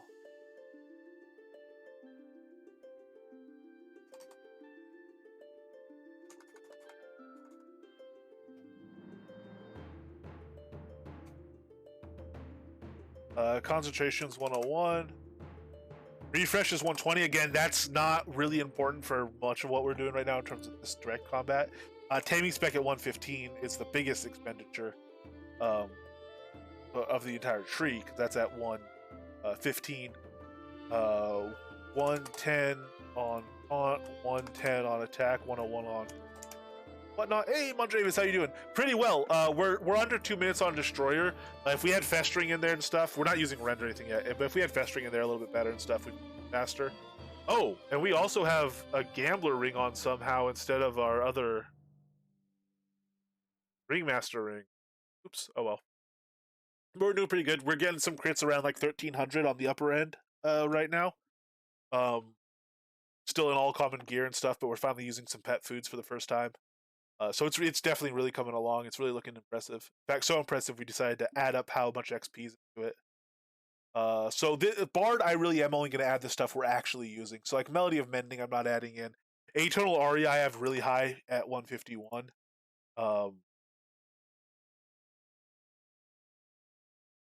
Alacrity now is 131. Rhythmic Readiness at 142 is a lot of XP. Stagnation, we're not using. Concussive, we're not using, but we are using Savage Sonata. It's only at 106 right now. It'll keep coming up. Resounding Reach is 142. That's very expensive. Fortitude is 130. Mesmerizing Melody, we're not using. Rhapsody, we're not using. Refrain Resistance, we're not using. Voice Training, we're not using. Bard Spec, we have at 111 right now. So my Taming tree has 300 million into it, 309 million, which is not a lot considering how much power I have. My Bard tree of the skills we're using does have 1 billion XP into it, but if we do stuff like, say, let's say Atonal Aria was 140, which isn't that much weaker, especially considering I would still be at 100% crit reduction, because that's a spec thing. And if we take some of these passives, like Rhythmic Readiness down to 130, which again isn't a big game changer, we can cut, and Musical Fortitude instead of 130 being down to like, well, we could even leave that at 130. We could cut more than half that XP out. We could go to 466 million from slightly over 1 billion to 466 million, and lose maybe like 5% of our efficacy, maybe. So it's not a super cheap build.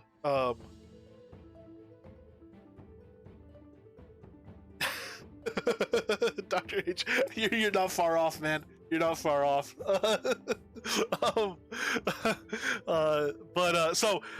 If you had a tamer build, if you had about I'd say like 1.2 billion XP, you could make with very little input in terms of gear. This is all common gear and everything. You could do this. You'd have a tamer that's this powerful. That's not a low adventuring level, but it's also not a crazy high one. So that'd be about adventure level 122-ish, 120, between adventure level like 122 and 124. Somewhere in that range is about as much XP as you'd probably want to do something like this. Would you ever have an imbued gem socketed on a hand? Rest of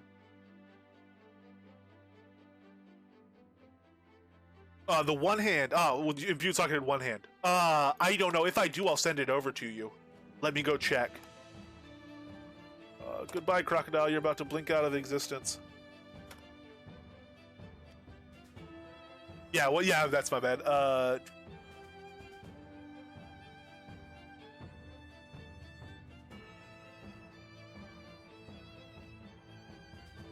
That's cool. If I see it, I'll just mail it over. It's cheaper to mail a recipe than it is for you to use a scroll. Well, and buy the recipe, but it seems when we have a mailbox, it seems a shame to make you use a scroll and come over for it. But I'm happy to pass it on.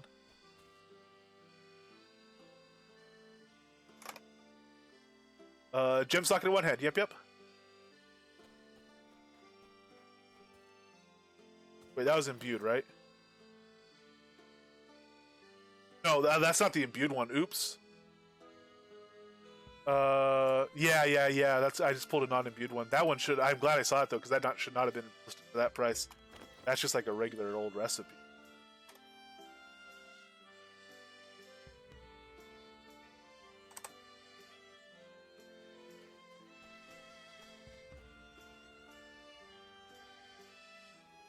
Oh, I don't have my recipes in Town Square anymore. Let me check my recipe bag.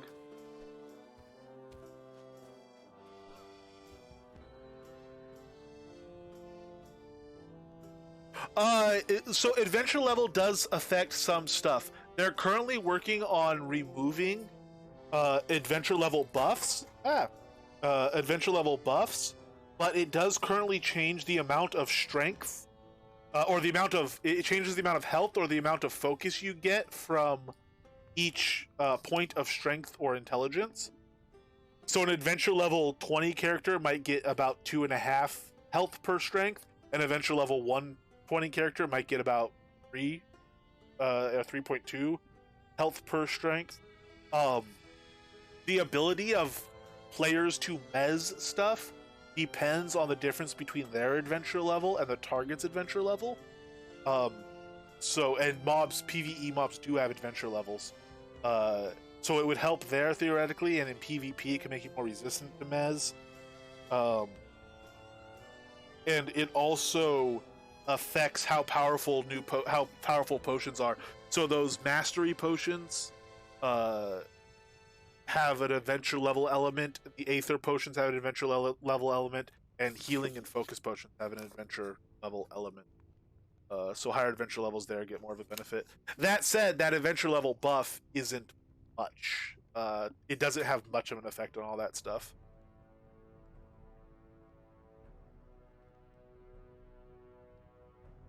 The recipe bag would be here, and it's been empty.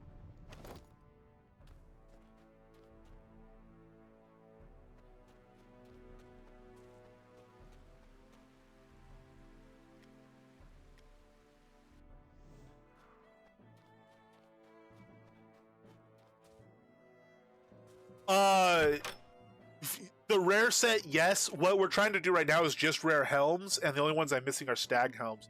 So if anyone has Stag Helms and wants to sell them, I'm happy to buy them. And wants to trade for ones I have extra of, like Bear or Wolf, I'm also happy to trade on them. And then we're gonna try to get more of all of them eventually.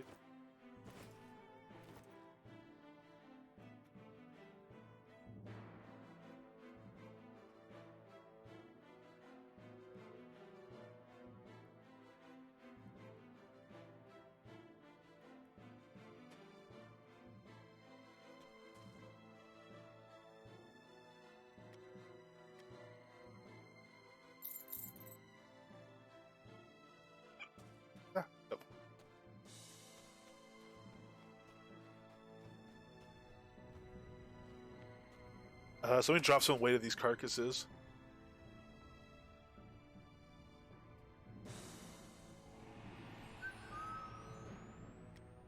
169 animal carcasses. That good lord.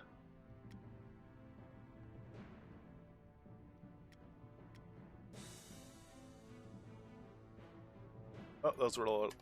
Oh, let's get festering death.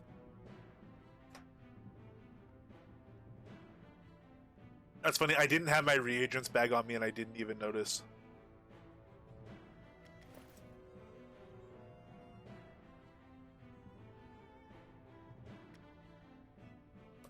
Total. Okay, my other big recipe vendor is in Novia Market, so I'll check there. That's also where I store all my extra recipes, like my chest of recipes. What's up, my rare stag? I don't have enough for an extra rare bear helm.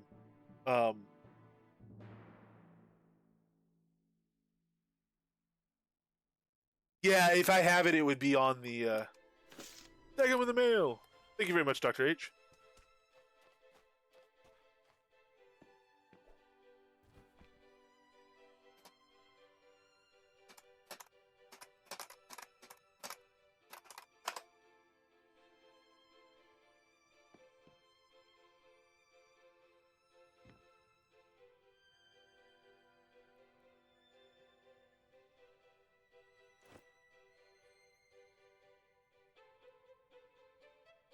No, I don't.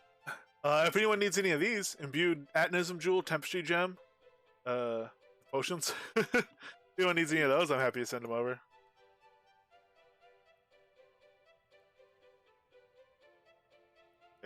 Helms. Yeah.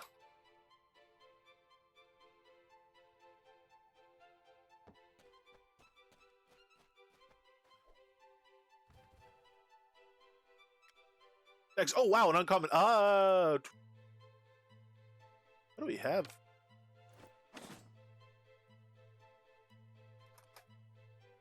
Here.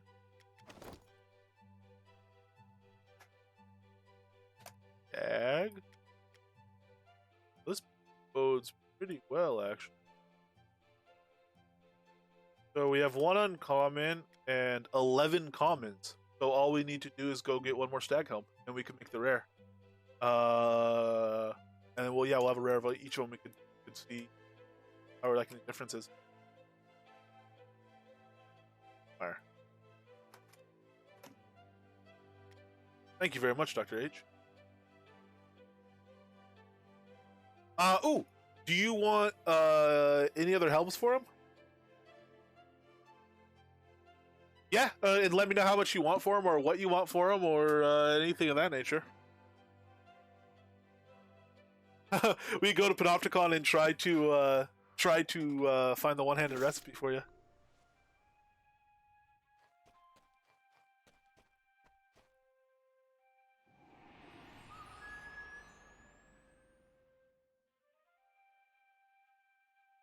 Yeah, let me check something real quick.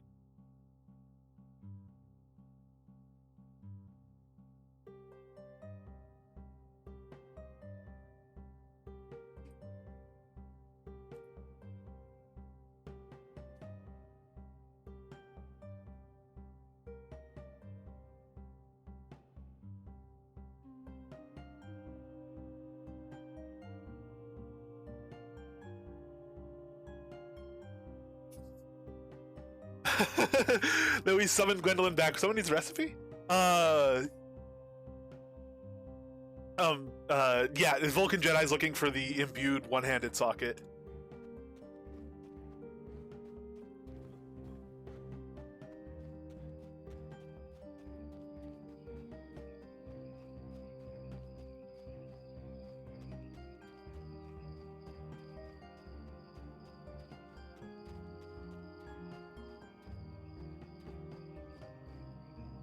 Three noble stags here together.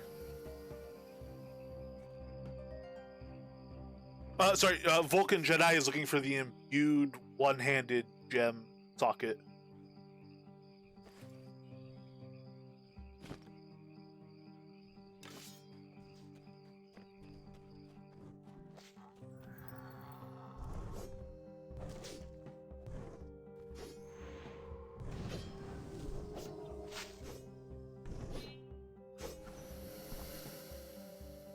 Don't go off and fight a wolf. You go off and fight a wolf.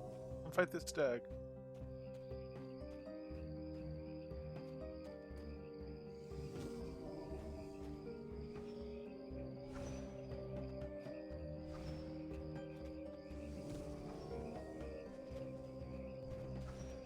Awesome, thank you, thank you.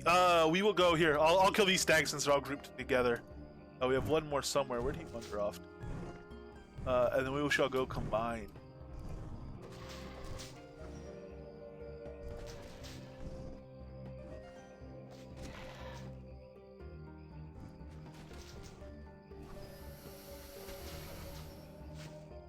Yeah, the imbued one. I was looking for.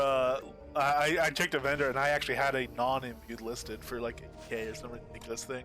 That's one you get from the, any alchemist. I think we'll give that to you for like 100, 200, 500 gold, whatever it costs.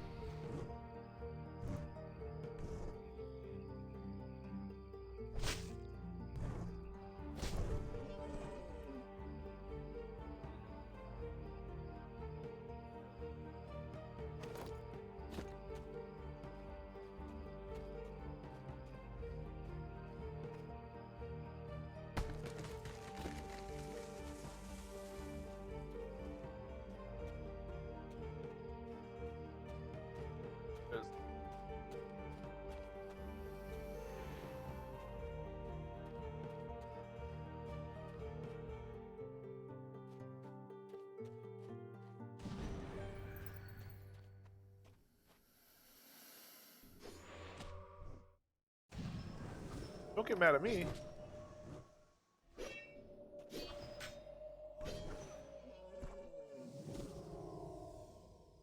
Now you get a Stag Helm, nice. Yeah, so that's something I've not seen quite how disobedient they are in doing it, but it does. We just had that happen. Kind of poke around on that. Yeah, we can make Helms. So yeah, we have everything. It's the shops.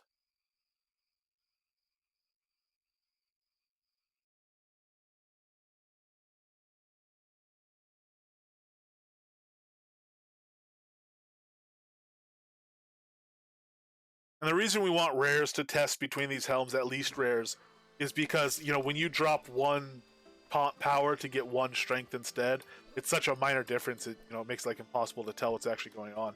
At rare, the stats are higher, so it's more of a change, and hopefully will kind of show up a little bit more. Thank you, awesome. So I gotta make. Hopefully we'll be able to see a difference, and we'll also, as we get more, we'll test like the rare versus it just a single common. Actually, we have enough now to do that with everything as well. Don't have enough coal to make though.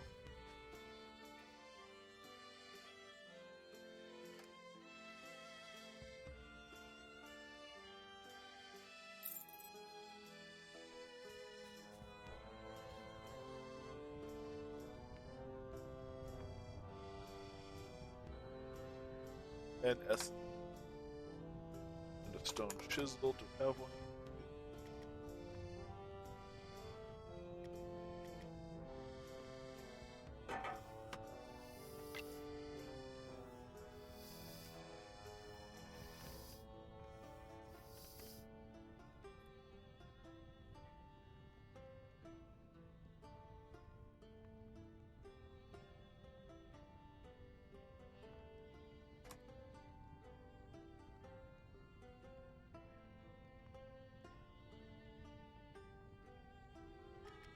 Alright, uncommon, common.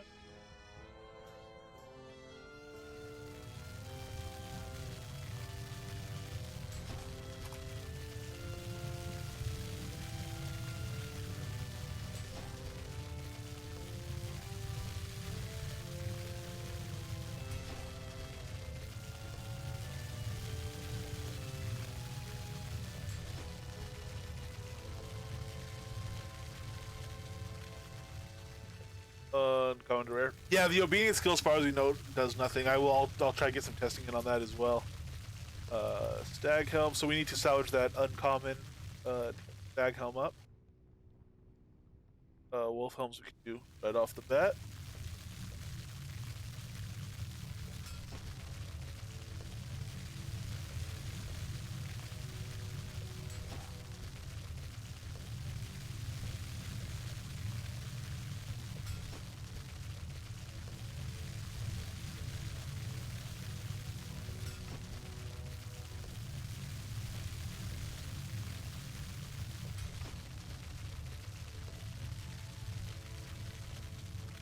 And rare wolf. Alright, let's get the stag done as well.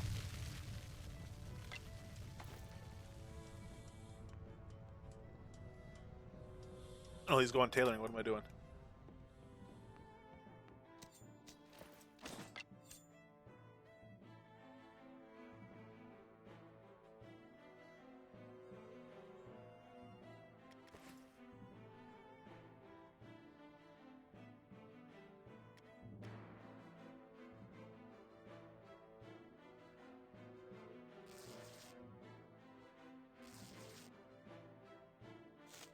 Yes, if you have the Air Mage Mastery Potion recipe, if you could send me one of those, greatly appreciated. Did you? I don't know, because I had two disconnect things earlier. I don't know what my stream lag is like. Did you say that before or after I said, before I said it? On your end, you might have beat me to that.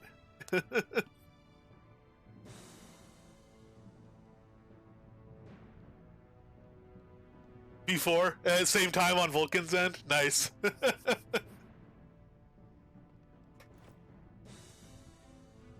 Yeah, so it ended up being before, yeah. Oh man, we gotta figure. So I'm still not sure what my big thing is gonna be. It took us about a week to decide last time, what our big attempt would be. I'll see how we're looking as far as our big attempt being a Sutuk wave. Maybe we might pop into some heavy armor and get some damage resist so we can survive longer next to the pet or something. We'll see where we're going on it, but if we could do that, that'd be a really awesome one, because I know there's a number of us that are quite anxious to get a shot at that mastery recipe. Oh, I don't need anything there. Let's go here and combine from Stag.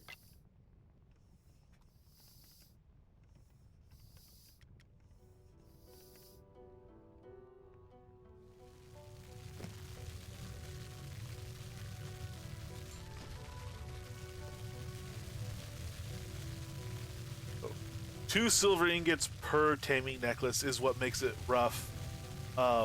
The animal whistle itself as well takes a wooden pole, which actually isn't that generous. 2 timbers. Taming necklaces are kind of pricey. In fact, selling a taming necklace with a massive croc on it for 2,200 right now actually isn't that bad of a deal.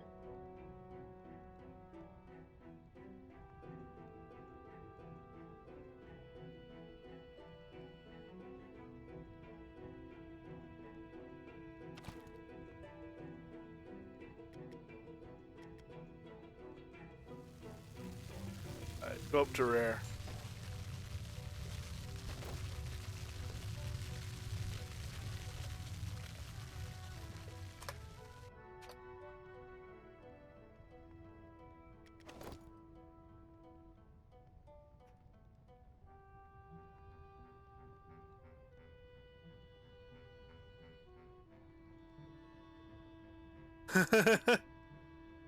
I mean, that said, you could sell stuff and buy. So there is a rule of thumb I've used for getting the most bang for your buck as far as what metal and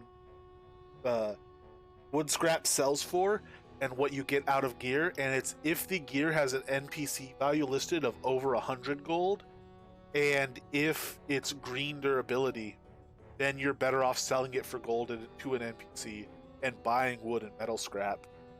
If you're not counting things like imbue, stream, stuff like that. That's kind of my rule of thumb for that, and it should still be, the prices of stuff haven't changed much, so that should still be accurate. Alright, so Bear Spirit is going to give us, well here, let's put one on so we can kind of compare, well, we don't really, that was said. So, yeah, we will though.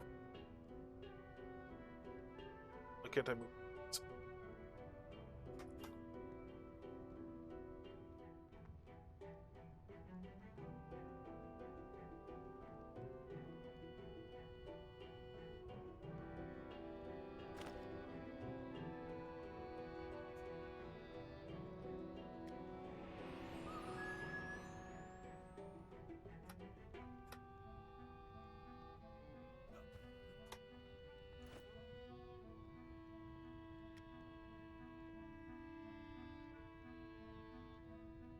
I can't interact with my inventory right now. I'm gonna have to re-log apparently. I've not had this in a way that couldn't be fixed in a long time. Yeah, I can't drag and drop anything in my inventory. Okay, exit main menu.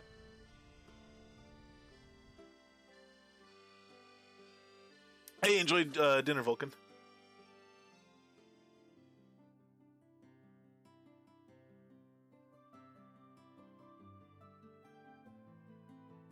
Salvage XP is you mean trying to raise your salvage skill or get XP? Salvage XP is like super low. It's like 3 to 5 XP per item, or 0 to 5 technically.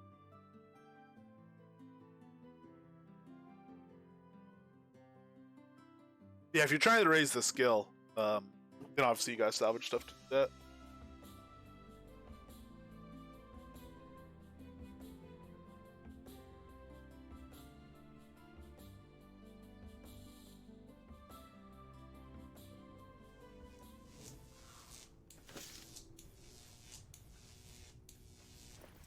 Yeah, that fixed everything. Okay, so let's look at these spirit helm. So we're wearing the wolf one. If we look at the stag one that we've been wearing, we'll still get the same 10, our 6 tame level bonuses. We'll get the same attack precision. We get some dodge out of the stag helm that we don't. No, we still get the same dodge out of the wolf helm as well. What we'd be changing is plus 20 tame creature strength to get 4 tame move speed. Now, tame move speed translates effectively to pet dex, from what we're told. So if we examine our pet and see, we should lose 20 strength taking off this helm, and we don't. We lose 25 strength. Because we also lose 6 levels. Okay. And so we lose 5 dex from those 6 levels. It looks like. And if we put on the rare stag, which has that move speed, we gain back not only the 5 dex from those 6 levels, we gain that takes us to 120. We gain 50 dex on top of that. So that rare stag helm is going to boost our pet dex by an extra 50 dex. So our crit chance without that helm, our crit chance with the wolf helm, which is going to give us the same levels, is 21.1%, and with the stag helm is 21.8% crit chance.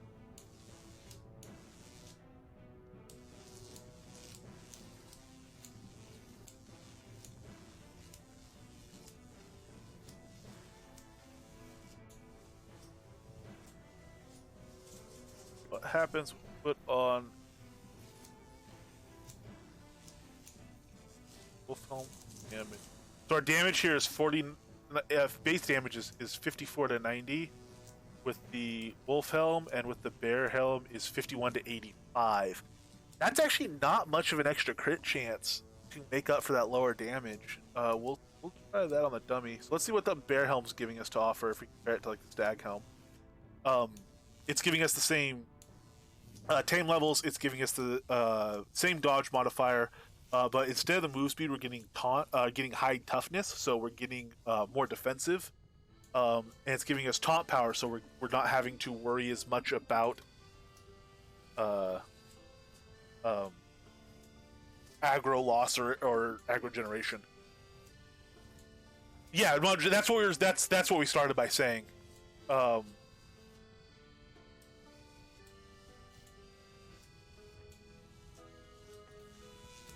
So and when you say crit damage increase, you mean the because you are critting more, right? Because actual crit damage doesn't change on it. You just mean basically the crit rate increase is the big thing, yeah?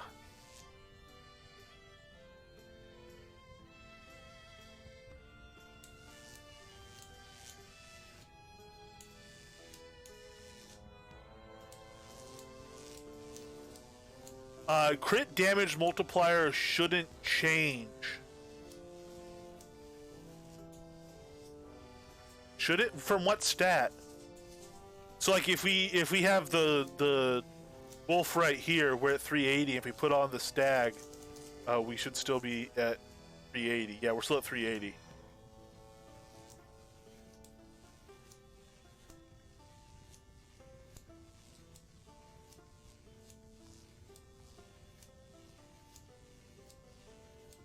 Top power 65 with the stag, and if we put on the bear, it shows at 85 properly.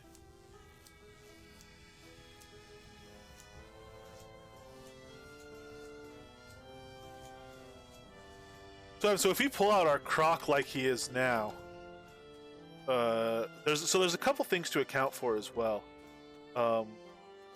Let's pull out our croc.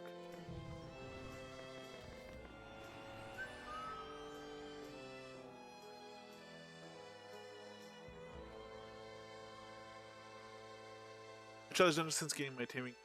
Drop it. Yeah. So some of them are hard. The easiest one is actually the kobold. One under Brittany, Central Brittany. There's a kobold, level 1 kobold. It's not the rotundas, which are much more profitable but much more difficult. It's the random encounter 2, or random encounter 1. Excuse me. And that might be the easiest of the L1 circuits we have. Though you do have to be a little careful. Stuff will pull in from different. But that one might be worth checking out.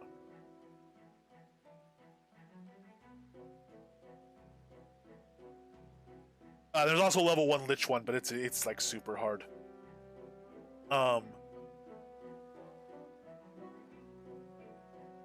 Okay, so where's my croc? Oh, he's on stay here.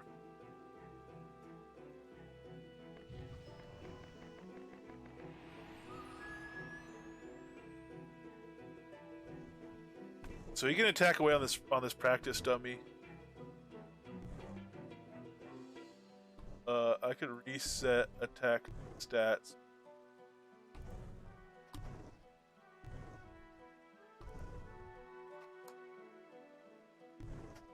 Up for the rock. And we'll be able to see his observed crit rate here. But what I'm curious about is, so the crit rate difference isn't that extreme. It's less than 1 percentage point of crit rate difference. That can add up to a lot of damage, most certainly.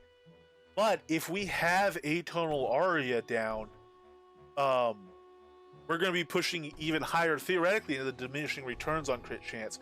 So I'm wondering how much of a difference to crit chance it makes once he's fully buff. And then, so this doesn't update live in the upper left here. You do have to hit it to see as it's going. And I know it's really small on screen right now, but I'm not sure. We're just going to sit here and look at it. Let's see what else.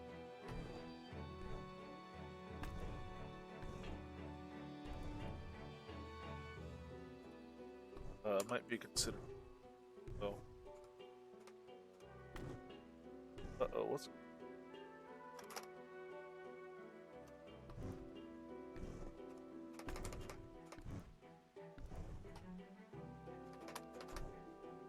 Not currently open my inventory.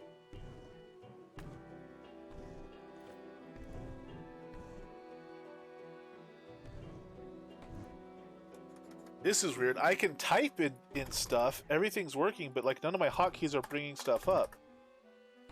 M doesn't bring up map. Can I do... Z doesn't bring my weapon out. Nothing moves my character.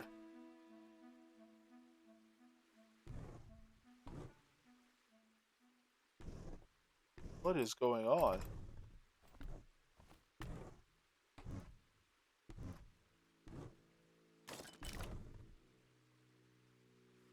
I guess I'm gonna have to restart again? What is going on? I mean, in controls, I would hope so. Yeah, WASD is still bound. It didn't though. I've never had it crash where I've never had it crash where I couldn't could type in chat boxes. like that. It's like if I open my inventory, you can see I could filter stuff out.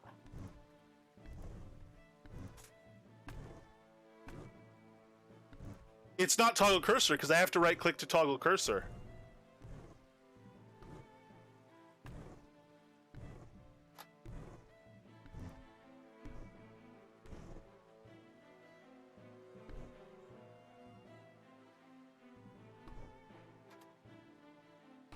That said, I think toggle cursor is unbound for me right now because I don't use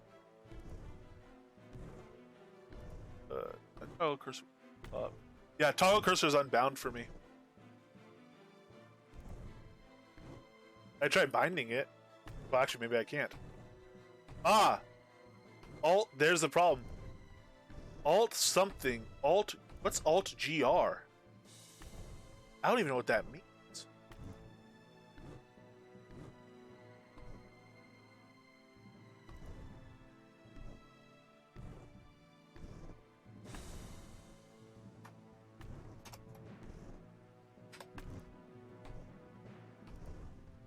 Right, and they're designated as left alt and right alt. Like you can see there, no chat interact for me is left alt, and right alt will be called as right alt, surely. There you go. Alt grr. Alt GR is the right one? And it labels it as such? No, it labels alt. That's labeled as right alt on here.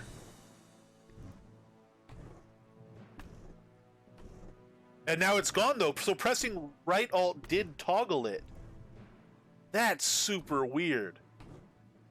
So, I pressed just backtick, and it labeled it as Alt GR plus backtick. I held Alt GR and reassigned it, and it labeled it as right GR, right alt, and then something else. Right, but it just called it Alt GR in game. Because it was bound as Alt GR.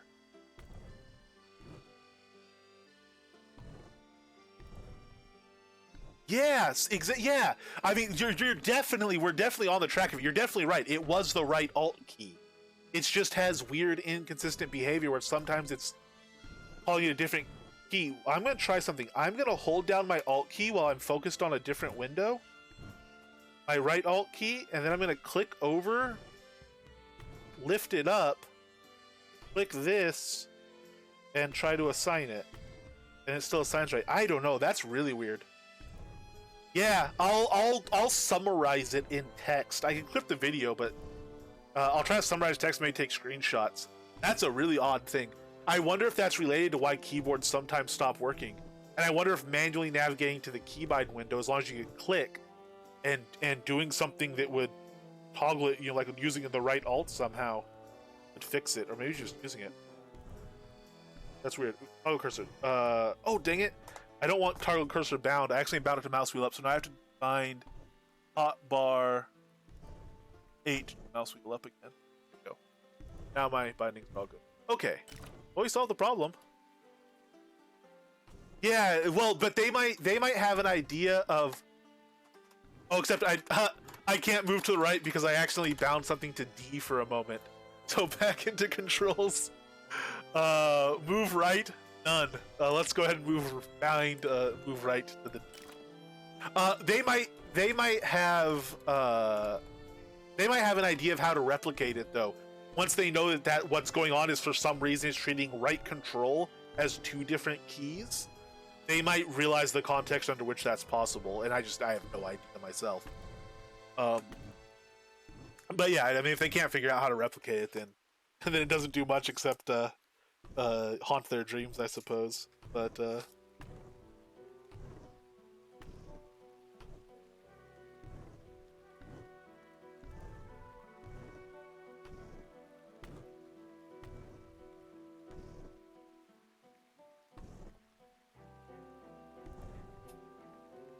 yeah, that and the comma to change tooltips, which I think is unbound by default now.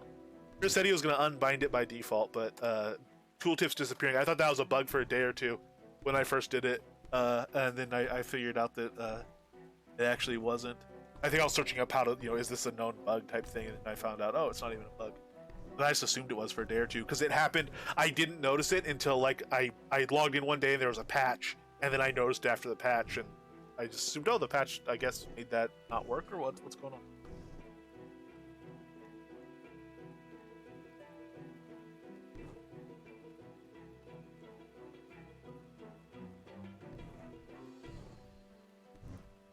Your Alt-GR key gets mapped to left control? Interesting. Oh yeah, tooltip toggle is it's in. You can set it up. I turn it off like when I'm doing equipment for putting into barrels and stuff like that. For salvage, I turn it off so that it's not just popping up and flipping around while I'm trying to look and see what the names of stuff, all this stuff is. It just gets really annoying flashing around like that. I press common to turn it off for that.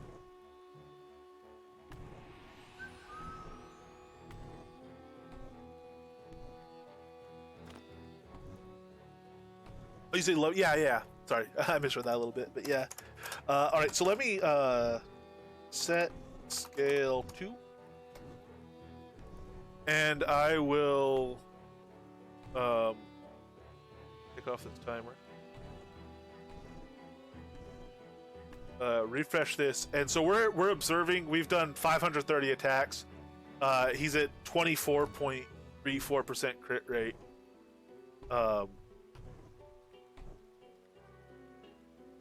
And we can see his overall average damage. His average non-crit and his average crit. We'll see his overall average damage. If we bring up his pet sheet, it's kind of hard because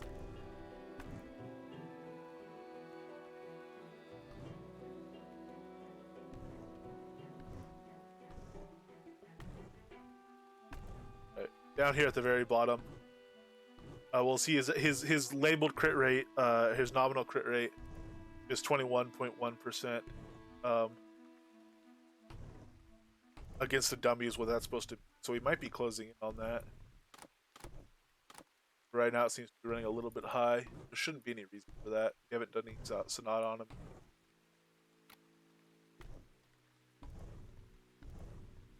Haha, that sounds quite good, Vulcan Jedi.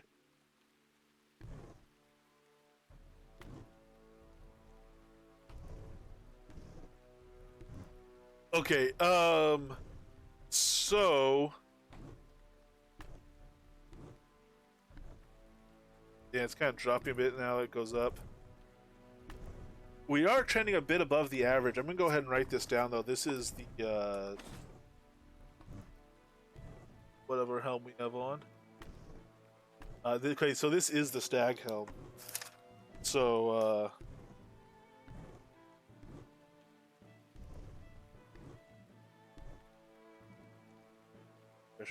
time we have 638 attacks.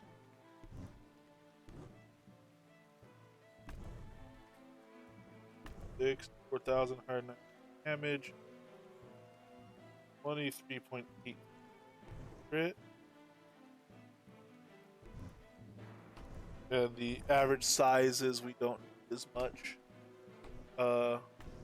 We can use that info, but do that later.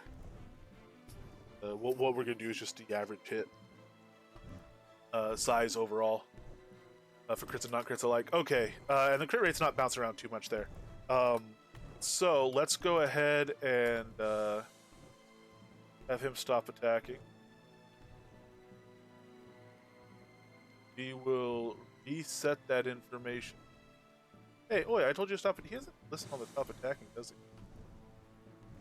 No, it doesn't really matter. Because what we can do is put on our helm, which will be our bear helm now.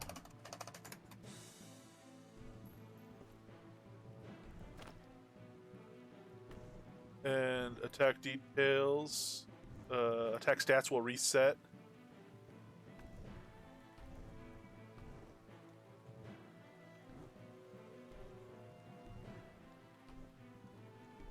And so that resets our attack details. When we go over to the croc, see, we reset it, and so 12 attacks is what he had when we opened this window refresh, and now he's up to 17. He's just kind of munching away. We could actually put like haste stuff on it, make him move a little bit quicker, and it won't change the result. But he's critting so far at a low rate, but we have so few attacks that number means nothing.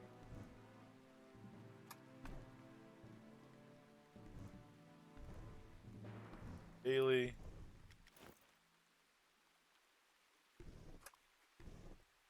And venison does aggro.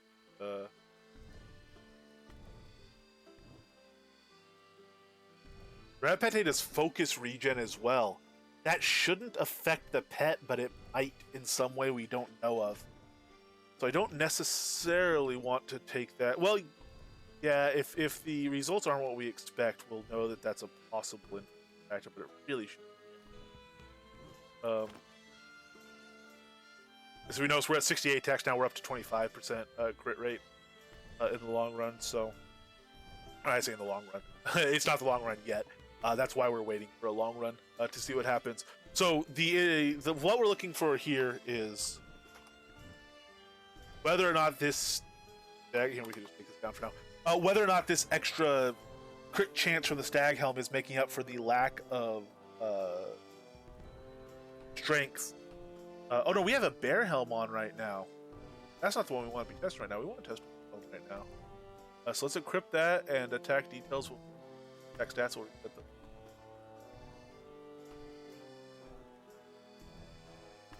Okay, let's reset it. So what we're looking for is whether or not this attack tame speed, which is giving us a whole bunch of dex and a little bit of extra crit chance, is going to make up for the lack of strength from the Wolf Helm, or how much it makes up for a difference.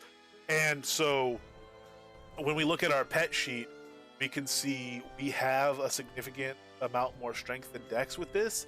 We actually have a slightly more dex when we put on the Stag Helm than we do strength. But the pet isn't... Oh, even dummy. Yes, so I will be doing like long-term test stuff like that, and I will do it. I'll be crafting stuff while I'm doing that. I mean, I move my NPC to restock my vendor while I'm crafting and stuff, so I would have to take one of the vendors up while I'm testing it, or what I'll actually do, and I've done this when I've been GM training people, is right inside this shop, I can actually... Oh, I can move. I don't need to stand here. Mobile while he's attacking. Right inside the shop, I can move this pumpkin and drop a crafting table.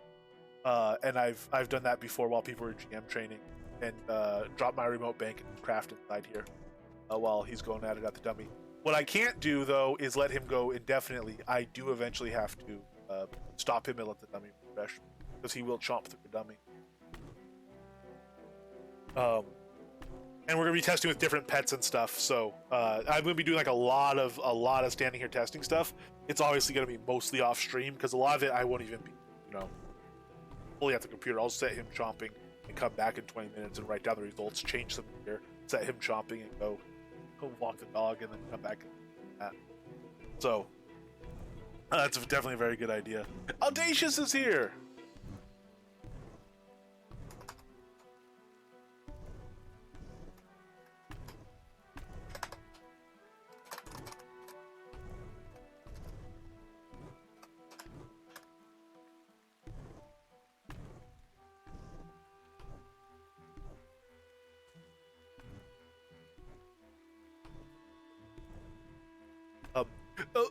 But as we start getting Strength of Earth on the pet, and the pet's passives get higher, once he has his Frenzy on him and stuff like that, he might be pushing harder. Well, he will be pushing harder into diminishing returns on the Strength.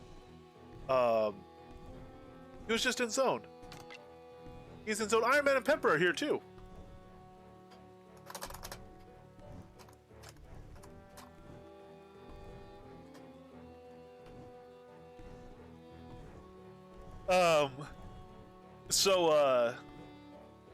At that point, a little bit of extra crit might make a lot more difference than some extra strength. Pepper, if I'm out of any foods that you're looking to buy right now, let me know. I pop them in the trunk. I just hand them to you. And ditto for Iron if he can't find what he's looking for. Actually, here, I still... No, hey, don't move. Give me a chance to empty out my daily carry bag since I've been lazy about it. Bass with peppers, crackling cornbread, plesiosaurus pie, I'm still using on occasion. Scorched moss, scorched dunk. I don't need this. Hey, what are you doing? Oh yeah, you don't need. You're all weird and stuff now. You're an archer now. What am I even trying to give you fire food for? Come on, Trey, you want to? I mean, just need a fire bargain. Well, then take the fire food. What are you doing? All right, you wait and see. I was gonna offload all my fire stuff, so it wasn't in my bag anymore. If you switch or whatever, I'll just give you a pile of stuff.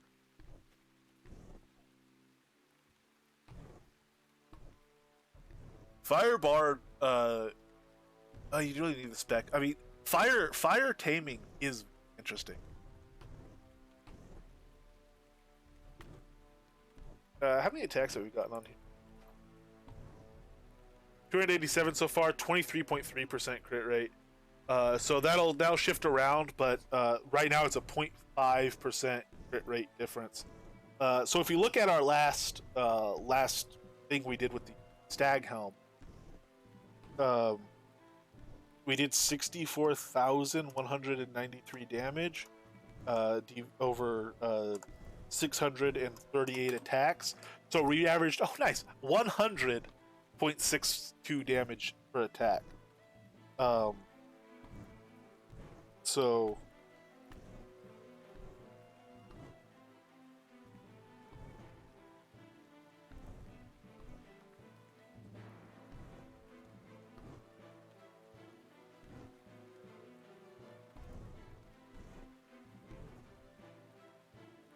that would be the number to beat. And you can see how you get to an average like that. So 23% of our hits are crits. Our non-crits are averaging 73. Our crits are averaging 212. So if you did like a weighted average of 212, combined it with the weighted average there, if you mix those together at a 23% rate, you'll get the average. But you can just divide the total damage by the total attacks. They're a lot easier. So if we refresh this right now, we can see 22.25. We've dropped off as we start getting a larger sample size. If we calculate our average at that, our average attack size at that rate, we're at 39,735 damage divided by 382 attacks. We're at still higher damage per attack on average, even though we are critting on slightly fewer of them, because our average hit is slightly larger. But we'll let it go and get bigger numbers still.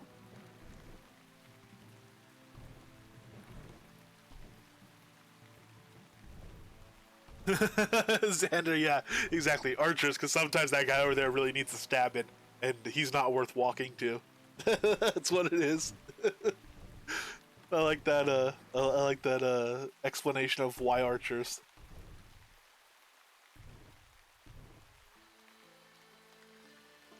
Yes, it will significantly. So, other things that are going to come in is crit damage multipliers and crit damage reduction into the mob, and stuff like frenzy that's going to stack our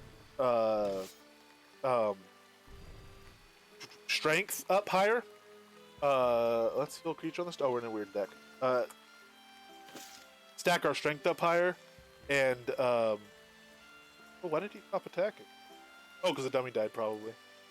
Yeah, it died and reset. So you attack the new dummy now.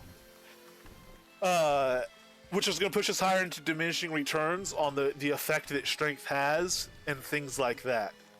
So this isn't a actual real world combat test. This really is what is the difference at a Crocker this level between these two helms. We're only getting information on what we're testing right now. We're not trying to extrapolate to in combat testing at the moment. We'll start adding that stuff into it and in consistent forms, like single stack frenzy, or maybe 5 stack, but having friends on 24/7 type thing.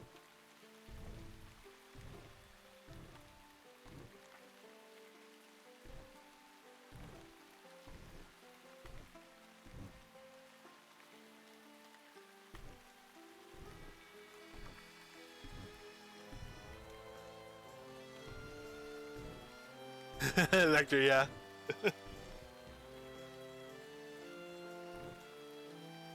A lot of things we just mentioned are working in favor of the stack helm. Things working against it will be like we will also be pushing higher into critical chance, diminishing returns.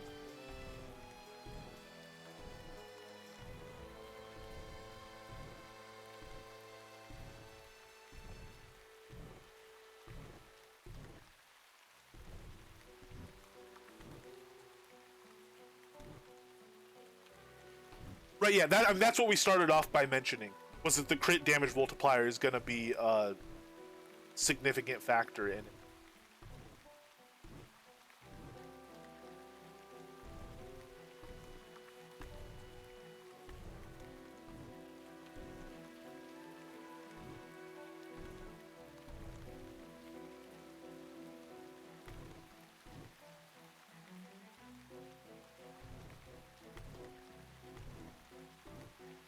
Let's see how much we have. How many delicious little datums we have crunched. We're at 606 attacks right now. So we're starting to get to the number of attacks we did before. We did like 638 before. So if we crunched it out again at this point, we'd be at 62,658 damage. We're observing a lower crit rate by about 1.2,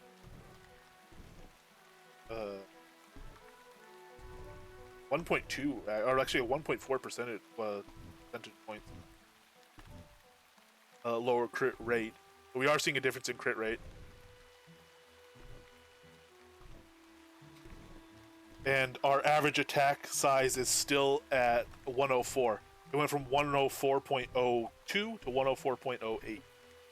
So we're actually getting a pretty consistent number there, which is encouraging.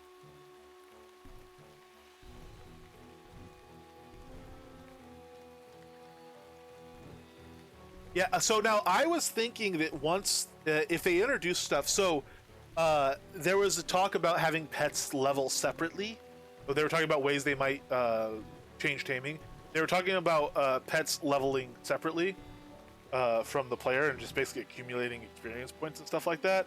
And my thought was that if they did that we would have, fight to the death battle arena pet fights. I still think there's potential for people to start doing pet fights and stuff like that.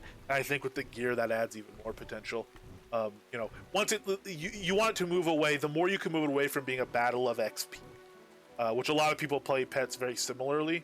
So it becomes mostly a battle of XP or a battle of gear level. The further you can move it away from that, the more interesting it becomes to have, PvP battles where it's pet versus pet. So with gear stuff coming in, especially if it's like craftable gear stuff, might get more chance for people to want to engage in that. Which we could really have. We have pit dragons, and you could train juvenile dragons literally in pits. So we could have pit fights with pit dragons. They'll be trained juvenile ones. Trained juvenile one. But you could do it. You could have dragon fights and stuff like that. Do the arena basement, and each player stands on one side of the pit and have them down in there fighting. A bit gruesome, but certainly doable.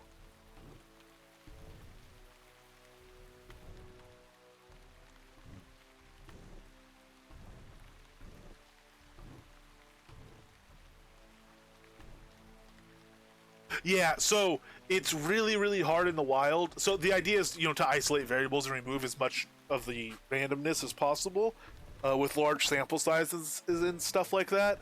But at the end of the day, what is literally working better in the field is what matters. You can have chicken fights, yeah. The chickens, I think, is a non-combat pet. Uh, if you could actually make a chicken attack something though, that would be hilarious. They only have like 2 health, I think, to start with. So here, let's refresh this. So we have 816 attacks now. We have a big old pile of attacks here, which is nice. This is the rare wolf helm.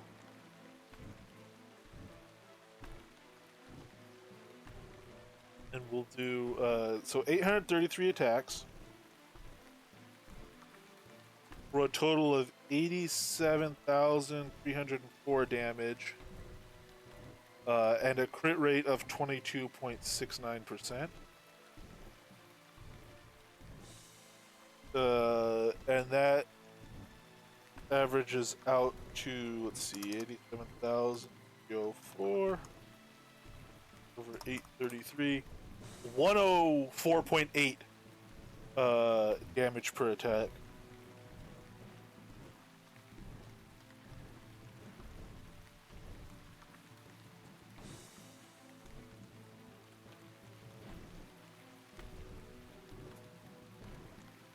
Is there any hidden attack speed modifier on pet attributes other than the obvious? It's not hidden, but Frenzy has an attack speed modifier on it.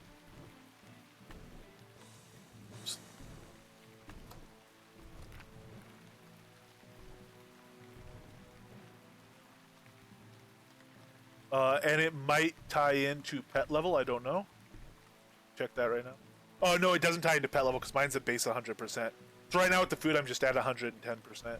So nothing is modifying it except for the food for me right now. So no passive or anything like that. So it would be food, frenzy, gear coming up, and additional buffs like Savage or Anthem of Alacrity.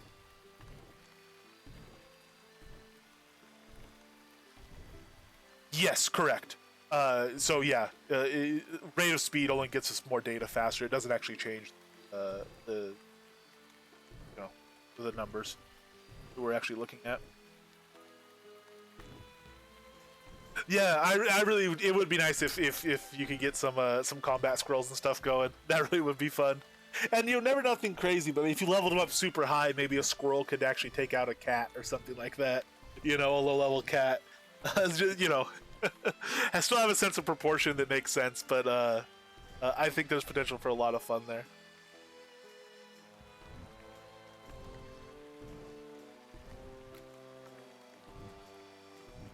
Alright, so this is going to be a different thing. Let's pull out just a Savage Sonata real quick, and we're not going to do a full test here. We're going to move on, but what I'm going to do is pull out Savage Sonata and just drop some single stacks on it. We'll see the difference of that. So I will do that by resetting the stuff after I have Sonata down.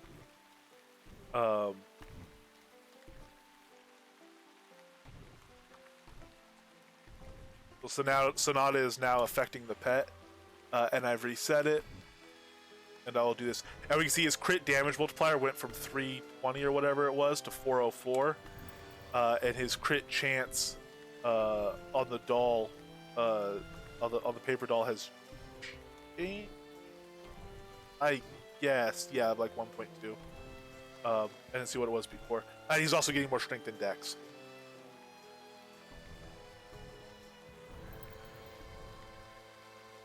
This will help us level Sonata as well.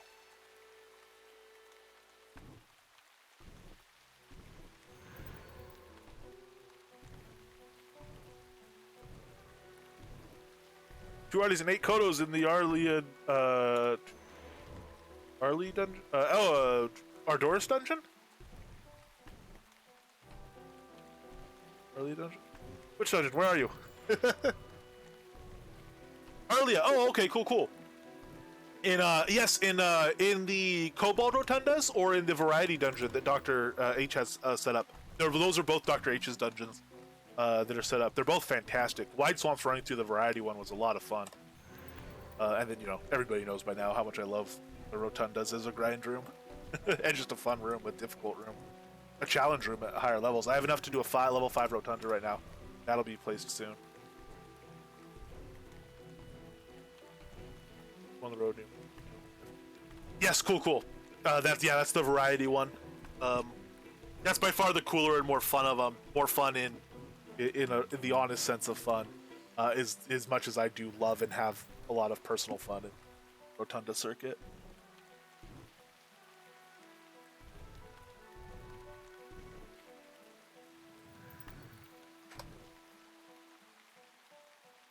LMP says, "Dang peeps, that glowing aether dye works wonders on the fishing cape."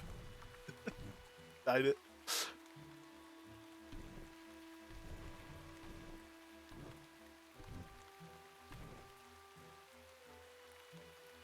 Oh, really? That's interesting.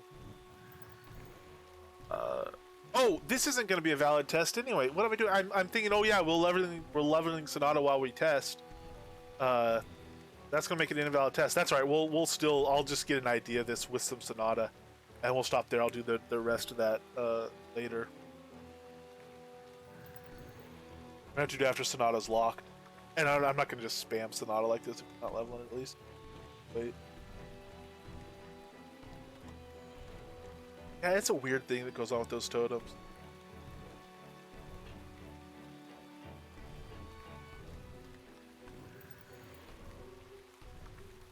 Alright, so what are we looking at for this so far? So I'll just make my bet now. So I put that on, he went to a 23% crit rate. And 23,000 damage over less than 200 attacks, so that'll give you an idea of what we're about to see. So we got 103 damage per attack there, and our crit rate actually didn't increase that much. A little bit surprised by that. But that was, with a single stack Savage Sonata, I'm actually surprised I didn't get a higher boost than that. We got about a 20% increase in the DPS out of him, but he was already at 104.8. So I actually would have expected him to go a little bit higher than that.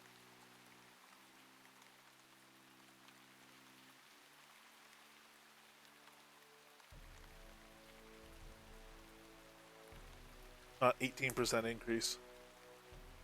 Hey, all right, enjoy your meal, Vector. Thank you very much for hanging out. Yeah, that Cobalt Rotunda is nasty, but if you can clear it, it means you can clear the circuit. I was actually, for me, the hardest room is the spawned encounter 3, that big lich room. That was the hardest for me. And if you clear that, good lord. Actually, how do we do in one of those with our pet? Let's check that out. I have a level 6 one here. I'm gonna check that out with the pet.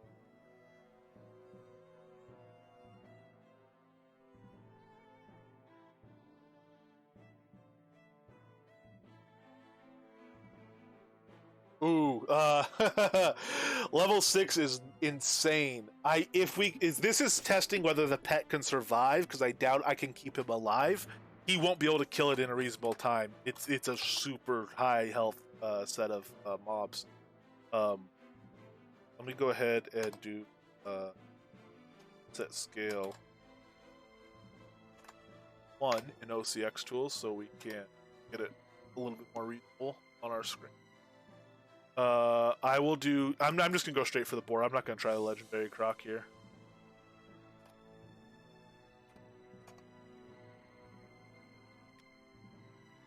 The destroyer. Let's equip our ring. We're missing a ring as well.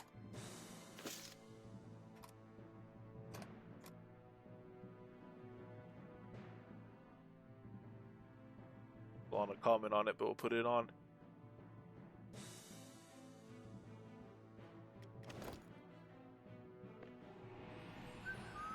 And I'll do bear bites. I almost want to just do fishy nibblers. We're only seeing if he can survive, so we might as well do fishy nibblers. And then dragon kibble also has health defense as well.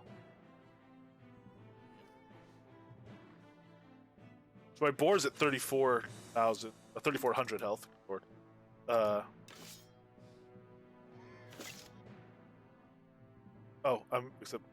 Okay.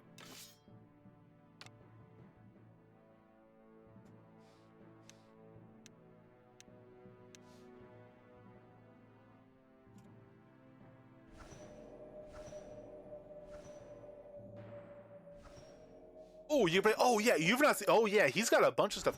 There's a hidden room and a breakable wall. Yeah, breakable walls, the elves. Oh yeah, you've got some more exploring yet. That's a really cool dungeon. It's got a nice variety of L1 rooms in it.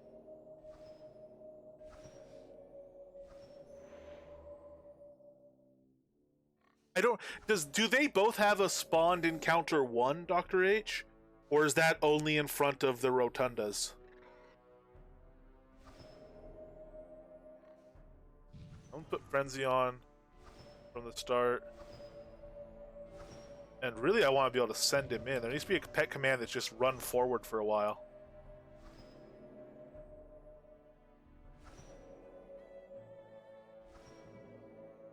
That key room's also a Cobalt Encounter 1? Okay. But teleport doesn't actually ever send him in. Like, I want to be able to send him into the middle of the room right now. If I teleport him, he just ends up, kind of a random position. I can use it to get him in front of me. Right?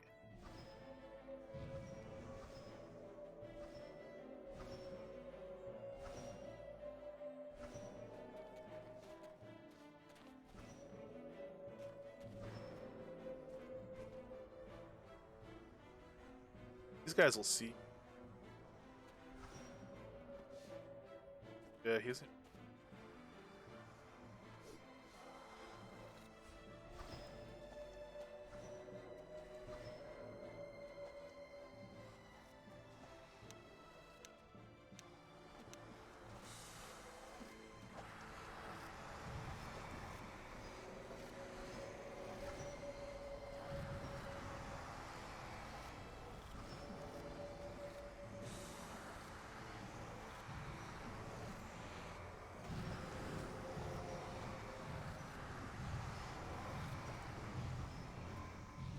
Lord.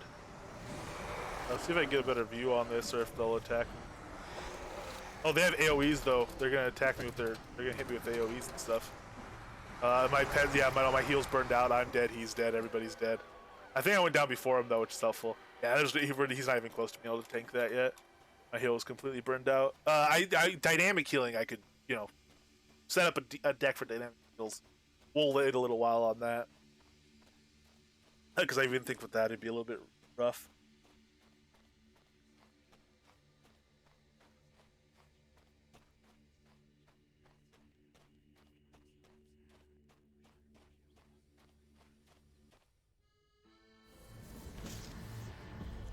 Actually, you know what? Let's do it. That's all we have to set up on it.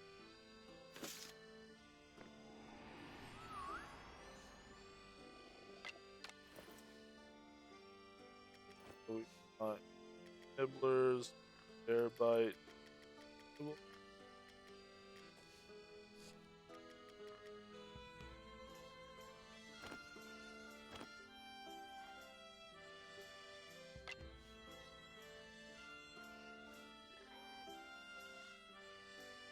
And I guess what I'll do is I'll just modify, copy this deck.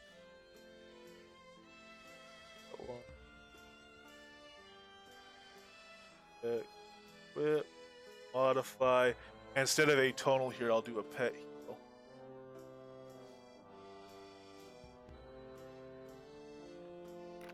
Does all its frenzy.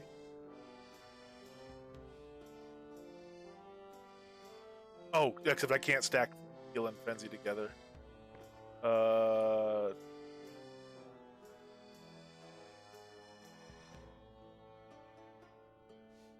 I will lock this all. Put a random locked glyph here. We'll do Strength of Earth so I can just put that on my pet real quick. I'll be stacking Frenzy there. And I will stack just Health.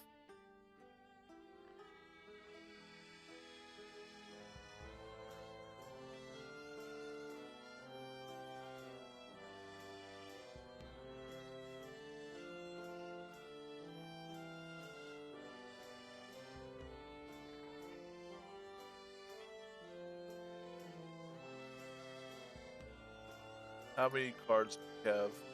So those are both specs. So we only need 5 more cards.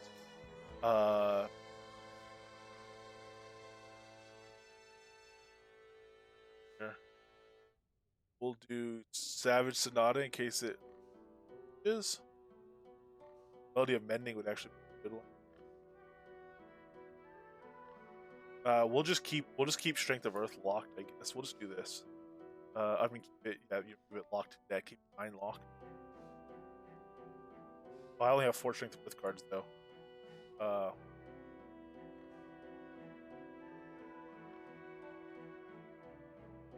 Okay. That there, and I will do life. Just for fun, we're gonna try this.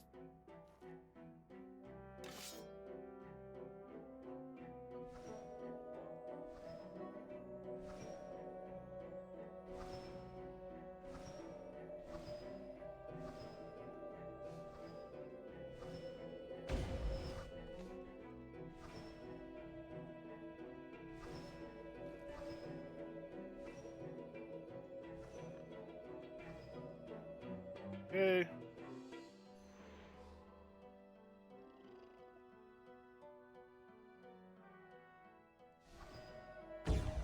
Earth on him. Frenzy on him.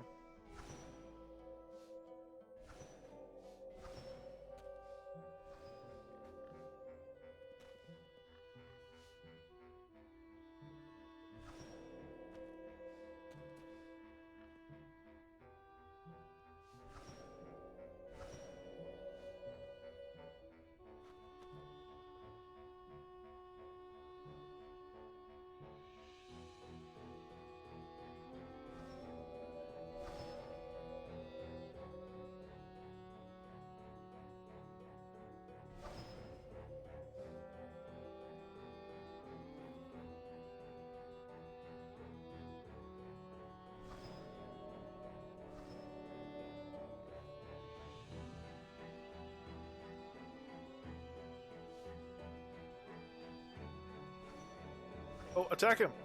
Cool.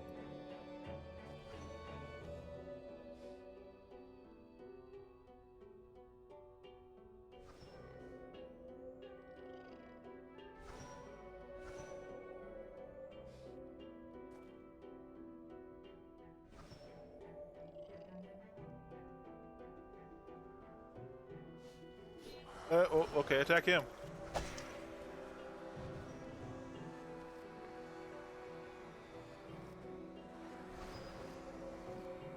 That kicked off.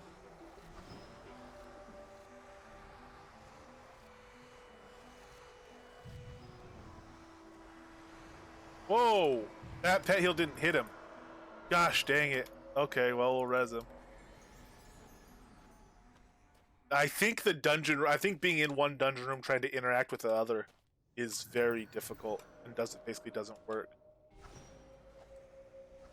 Hopefully they'll just aggro to him and not. He lost all his food, which is obviously going to make it a little more difficult.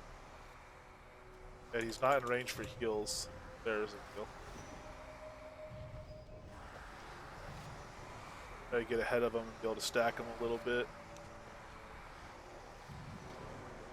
Nope. Alright, you can see how nasty this room is. Nope, nope, nope, nope. Alright, we'll come back and try this a different time.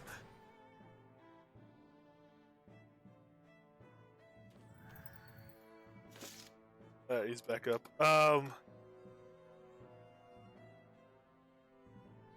Let's go. How are we over encumbered again already?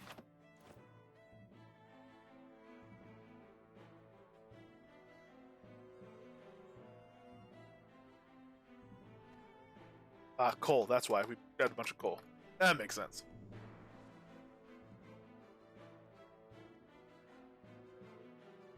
It's not only your line of sight, but also pet line of sight. Really? When you say pet line of sight, yeah, alright. Hey, Tiger Blue! Look, I have one too.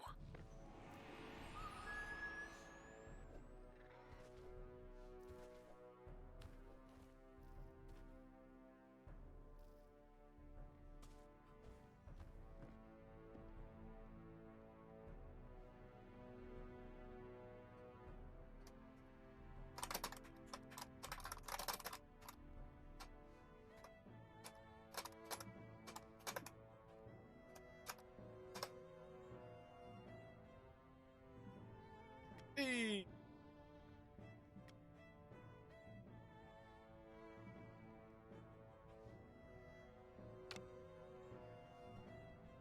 Alright, let's drop off this coal and essences. I still have some essences on me that I carry around for like repairs and stuff, so I always like to make sure I still have, or make sure I still have some.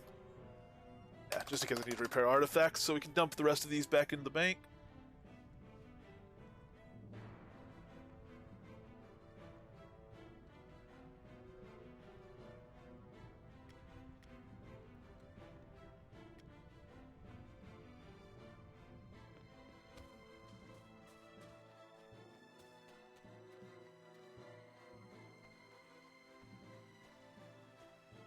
Because it's like a lot of times, yeah.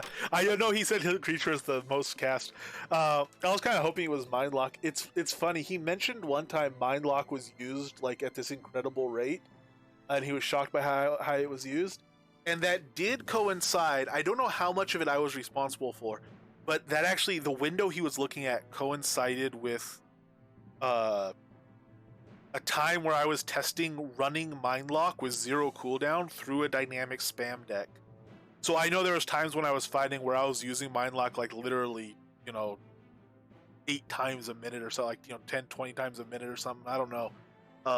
In some of the testing, it was I just sat there and spammed Mind Lock a few hundred times as quickly as I could to get a feel for how it was working in the deck. And he's like, "Wow, Mind Lock's used a lot." I wonder if I might have influenced that test a little bit, or that sample a little bit.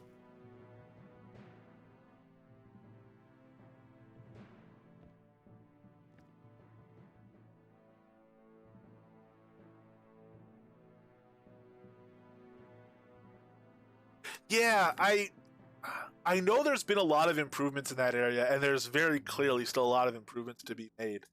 I know a lot of the troubles related to nav mesh stuff too, and that's basically whether or not the pet can see. Um, it figures that out by looking at the nav mesh, at least as far as I understand it.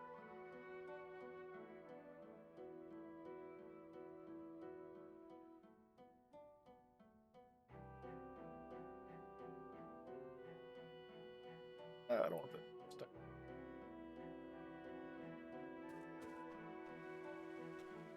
All right, I am thinking.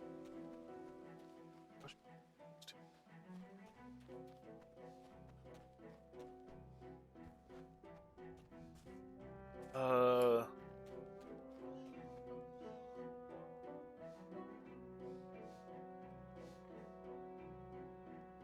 we have one more massive. We have a number of massive listed. I can start pulling some of those. I hate to say it in a way, but I am going to making more taming necklaces tonight, I think. It's a little bit too much fun. Um, do I have any pulls actually right now? I don't want to tame over massive crocs with random stuff. I do want to start getting some more of the smaller creatures and multiple levels of the same creature. So I want to be able to test like a wolf, an obsidian wolf, an elder wolf, and this stuff against each other as well. Chromatic, dude, don't say chromatic collection, especially on the just no. Oh no, please don't say that. I'm trying to do everything but that. I think I'm overcompensating for not wanting to do that by doing this stuff. Like, oh, I can just go get a bunch of the, like wolf spiders are easy to get. Let's get wolf spiders. Because chromatic collection is like a big deal. I don't want to do that to myself. I have some maple poles, so we can make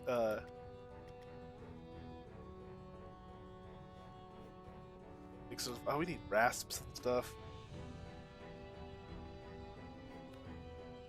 Yeah, regular wyverns isn't bad because you get the encounters. You can flip a bunch. Go do the Ulfheim wave. It'd be really Ulfheim wave would be a really fun thing to do as a tamer. And in fact, we've done kind of like speed runs and stuff like that, and just see how quickly we can do timed runs on Ulfheim. It would be really fun to see where tamer fit in with that. Once we get it up running well, we'll do that. We'll do an Ulfheim run and see kind of how quick it is compared to other stuff, and also how well he does against the White Dragon. He does well against Ancients. Or the legendary Croc was doing well against Ancients. It's just that if they get flighty, especially, it's still a lot slower than a lot of other builds. So, yeah, I wonder, man, that'd be a rough one to tank. But the thing is, you'd be able to tame and skin and all that stuff while it was going on. So you wouldn't miss skins on it if you did the Wyvern version. Yeah, for sure. That's where we got the two that we have already, the non-wave part of it. Um, so let's do that now with our massive that we have, and let's grab a couple extra.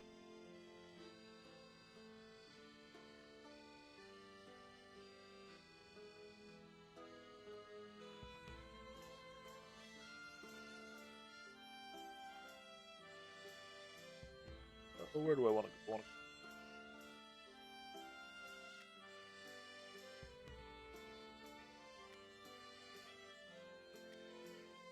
I might look around too. I might buy some taming necklaces. I'll see how much people are selling them for these days. But with silver so expensive, there might be taming necklaces out there that are cheaper than making them.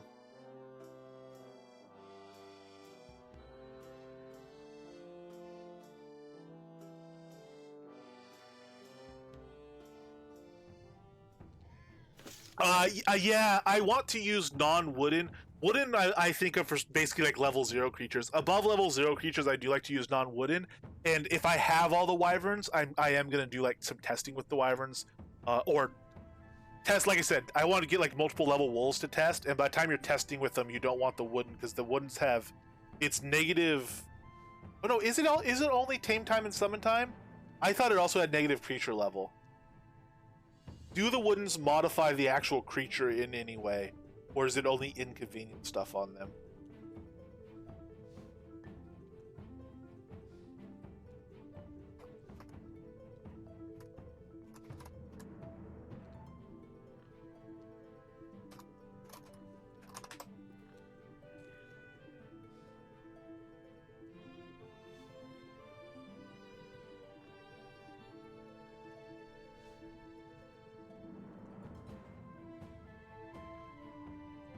Yeah, cooldown, cast time, and range. So it is only convenient stuff.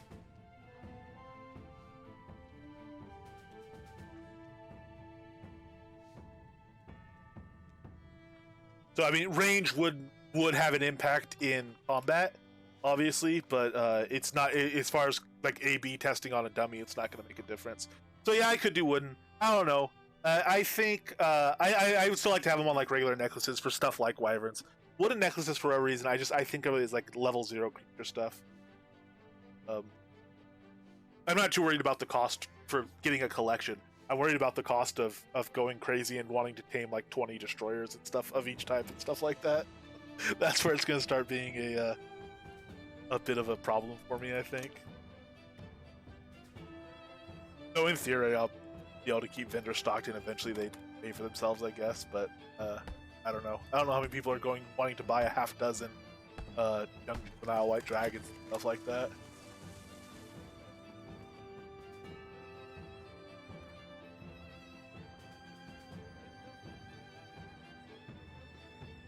So I have the massive loaded up. Sweet, we have a yellow. A yellow is the color we don't have so far. We have the red wyvern and the something wyvern. Oops.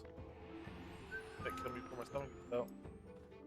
Oh, we're on this wrong deck.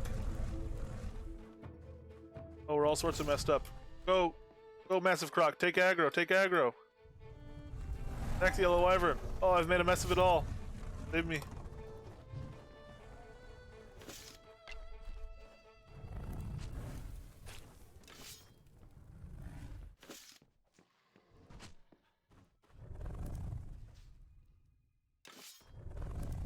Aha! Fools thought you could defeat me. I have a croc.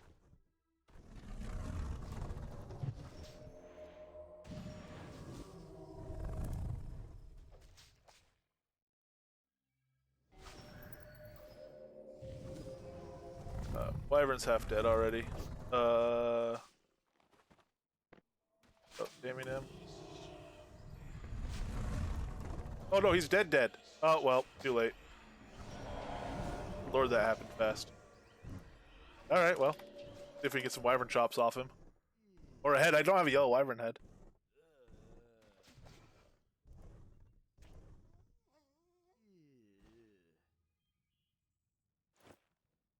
Ah, no head. Alright, well, we bungled that one. Let's see if we can do a little bit better over here against a Reaper. No, we don't want to tame a Reaper. We'll clear him out.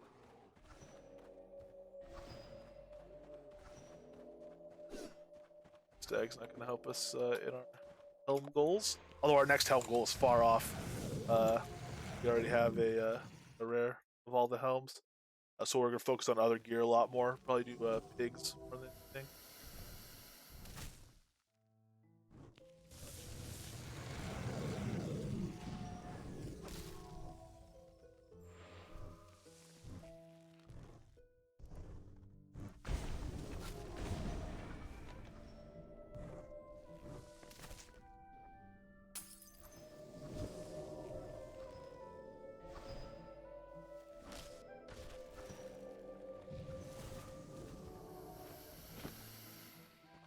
A little more wood to help though with making collars, I guess. Oh man, while he was fighting the Reaper, we could have been chopping all these resources and stuff. I gotta learn to think like a tamer. Like a tamer who's greedy for resources, which is what I am.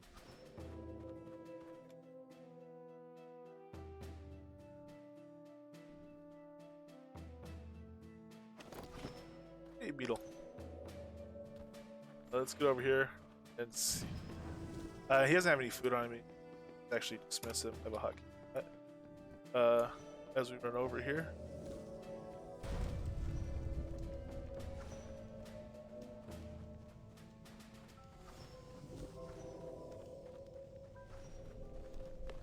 Ah, another chance at a yellow. Perfect.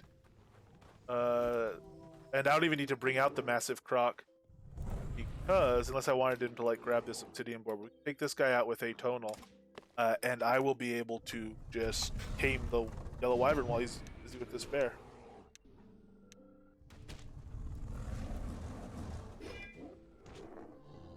Alright, that should be the last interrupt that bear has a chance to give us. Or that boar before he's killed. Hey, wyvern's tamed, the boar is dead, the bear is dead. Look at that. Taming really is a heck of a thing.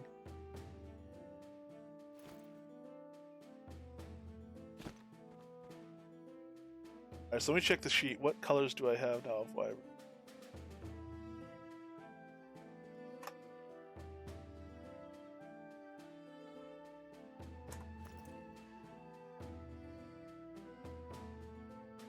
Alright, so I have the purple wyvern, the red wyvern, and now the yellow wyvern.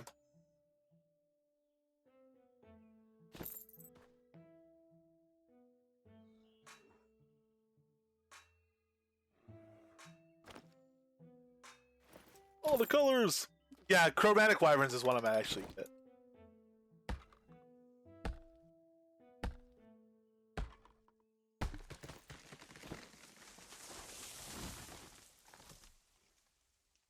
What elf room was okay for you? The one with the mages or the one with the archers?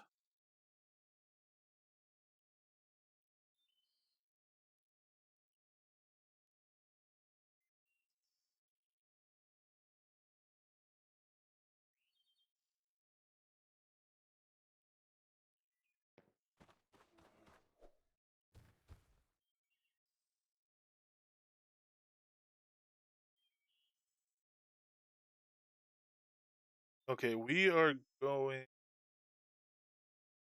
Man, what do I want to pop in? Well, I know. The fall. I'll pop in and do a young Arjun white.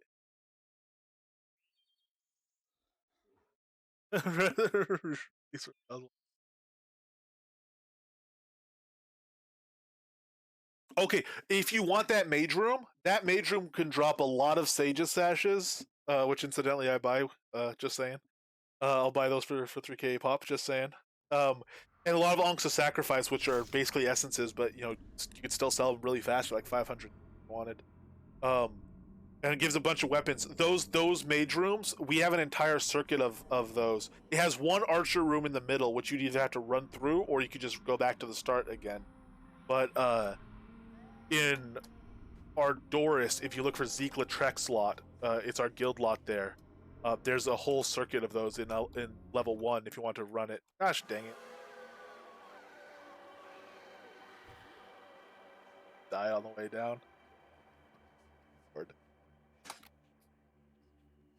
There's an Ankh right inside here we'll use.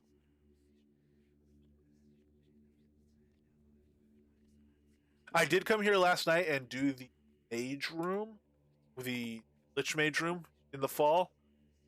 It's supposed to aim for the water, yeah. I did the Lich Mage room up here in the fall, and the pet worked well for that. I used a Nightmare, it worked okay. I could definitely improve my strategy on it. And then when the Aether came out at the end, he's just not strong enough for the Aether. He's not.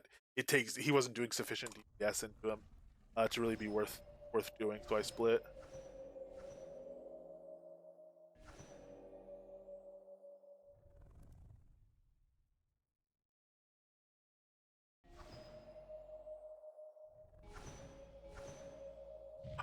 He has Arlia up for sale.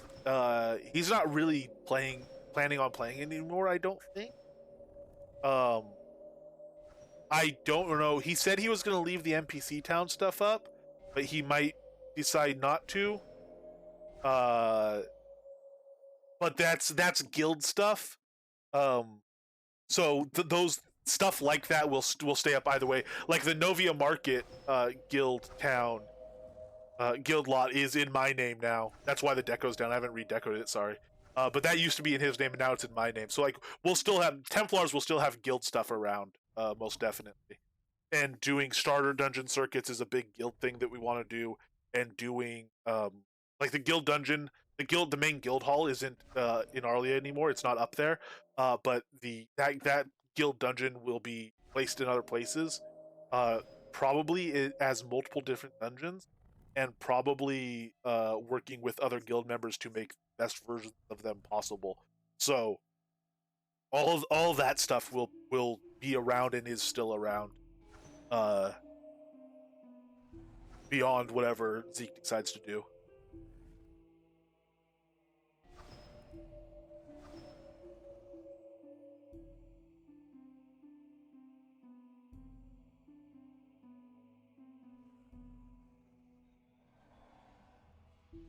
You got the white? Nice! Congratulations! We're gonna see if we can get one of our own here again. So you're down. You only need one more. You're down to needing just the purple. I have two. I have three. I have orange, yellow, and white, which for me is the easy three.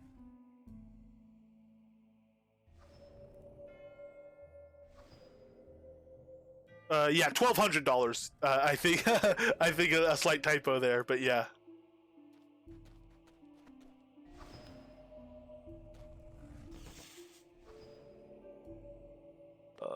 Attack.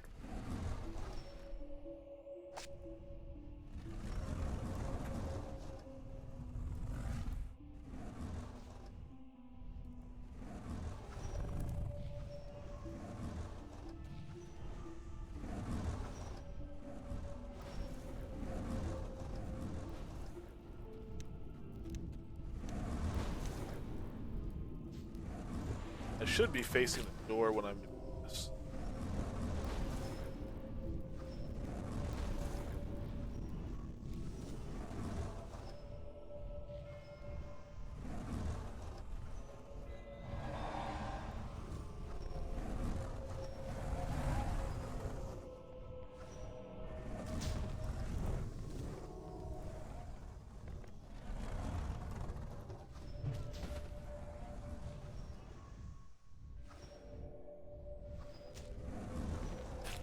Oh, okay. I definitely will then. I'll send her a message uh, on Discord, actually. Or honestly, I could just send her, I could just mail her a dragon. If she doesn't have use for it, she can probably find someone else that does.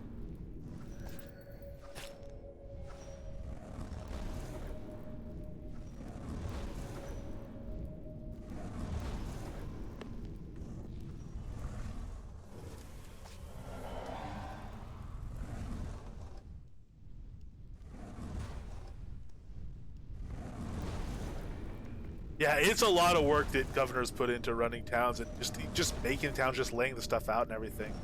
Definitely a lot of work.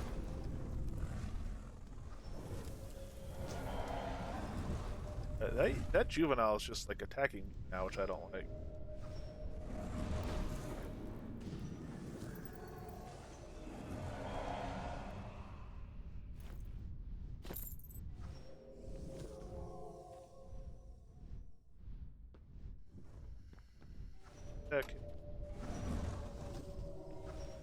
him stop attacking.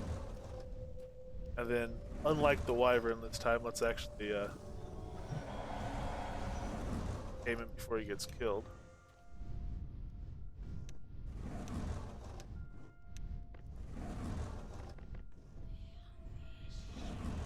And oh, this guy chomps through guys pretty quick now.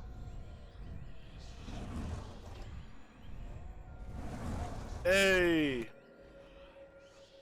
Oh, nice, Vulcan!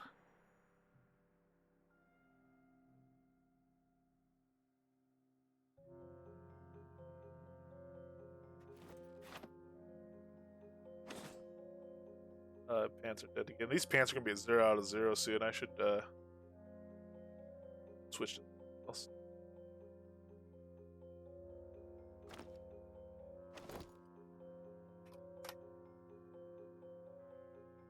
Okay, so that should be enough. We should be, if we pop back over to Ulfheim, have a fresh spawn, I should think.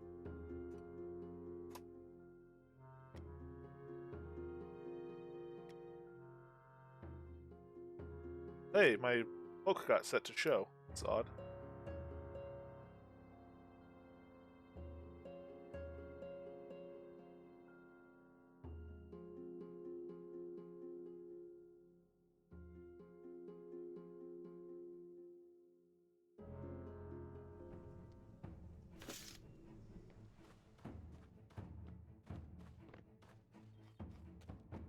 Oh, my durable, all my obsidian potions are off too. I'll have to put those back on.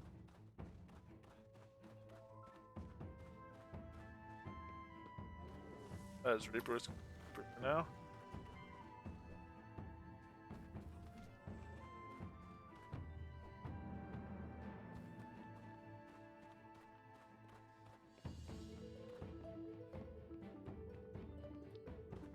Yeah, that traveling traveling airship idea, especially working into conversationalist stuff, sounds really really cool. I'm really wanting to see that take off, as it were. So we have a white. This is a white. We don't have a white yet. So let's get our creature out. Attack, please. Try not to aggro everything under the sun at the time. Sweet. And I'm not gonna buff him because he's actually already taking pretty big chomps out. I'm just gonna put on my spellbinder and start trying to tame.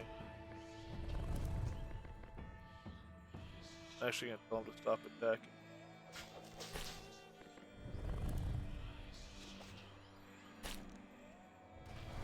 Hey, we got it! White Wyvern off the list. Aha!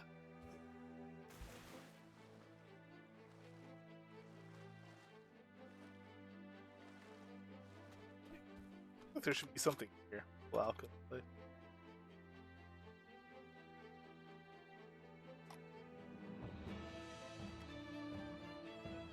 Shut up. Sweet! Alright, White Wyvern.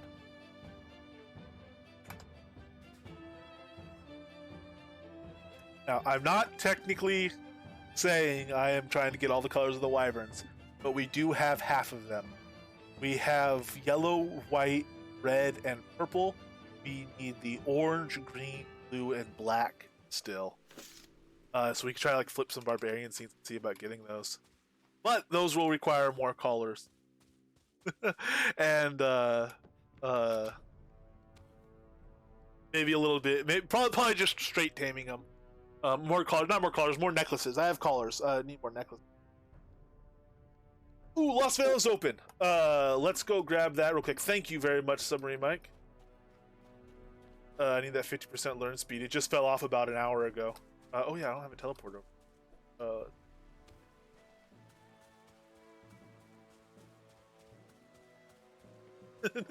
Dr. H might be on to me.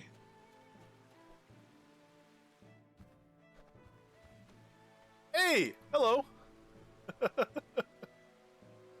We have people in town. Sandra and Dorn are both there. Uh-oh. This isn't good. We've had problem after problem today. Let me go to BRB. We just had a Unity crash. That's like my 5th Unity crash ever, or something like that. Around that order. I've incredibly rare that I have anything like that. had keybind issues. We've had connection issues. This has been a rough day, tech wise. All right. Well, actually, so I was gonna grab Lostville and wrap up anyway. Let me get. I'll start logging back in. Um, we'll go. We'll grab the belt, the buff. We won't end on such a downer note as that. I'm just gonna log back in and get it anyway. Um, so I'm really impressed with. First of all, let me just say, coming to Taming and doing this, it was the most merciful thing that Doctor H did not get these points before the character sheet went in on Taming. Having that character sheet while doing this stuff is absolutely fantastic. I'm really glad they. I mean, as soon as they had that, we were looking at it on QA and talking about how cool it was. I thought it was cool, even as somebody who doesn't tame. Now that I'm actually doing taming stuff, I really, really appreciate having that.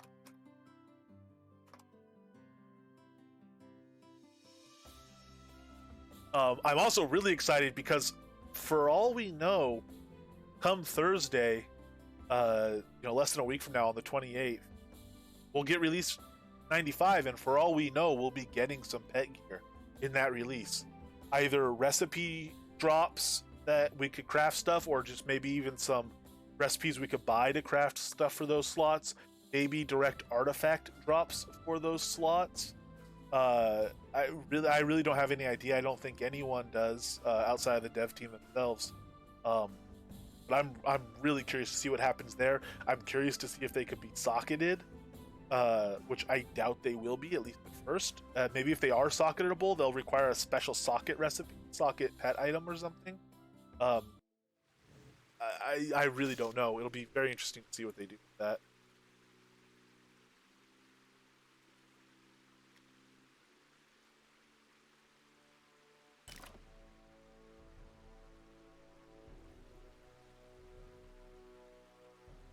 But presumably, so we are back in right now. It should be able to find the game.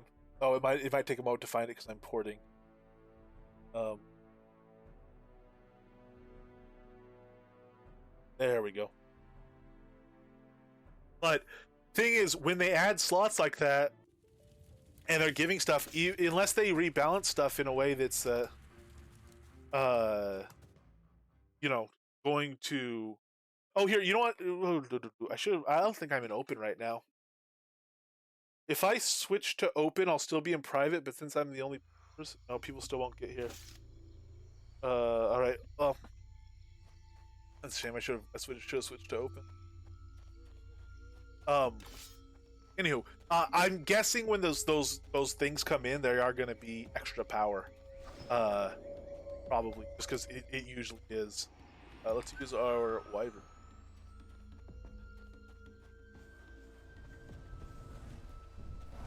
Actually, really, this is where we should use the nightmare.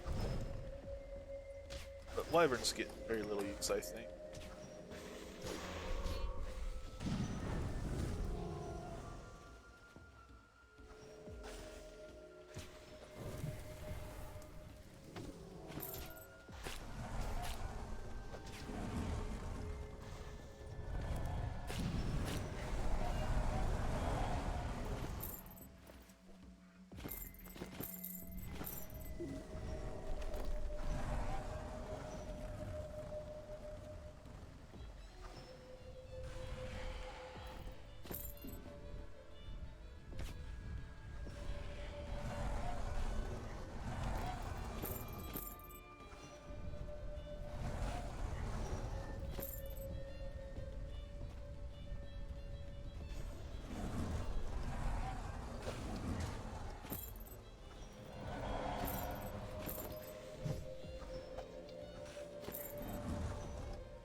these guys. This is a good place too. Once you do this, once this is open, you know, it's only occasionally open. This is a great place to harvest scrap weapons and stuff like that. Ah, yeah, it's probably that cheap sword. Copper sword's busted. Offhand one, thank you. Probably the better one I can now. I need to get, so we still haven't gotten our sword slots going. Yeah, I'll just do this iron one. I guess sword of speed we might as well do. Sword of speed might only be as a primary hand item. I'm already encumbered. This is a great place to come for scrap stuff. Once you get in Lost Vale, it's a lot harder. The Artificer Room is also good for scrap and artifacts, but you know, certain kind of artifacts. But it's more difficult than this waves out here. But this was one place I would come to gather stuff. Just do these waves out front.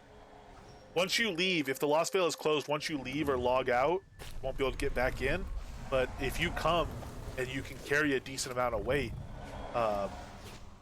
especially like if you have bacon on for carry capacity, and if you're okay using an ox belt around here because slow isn't as big of a penalty here, you can fill your boots and get back out. Please don't tell me my pants are broken again. Good lord.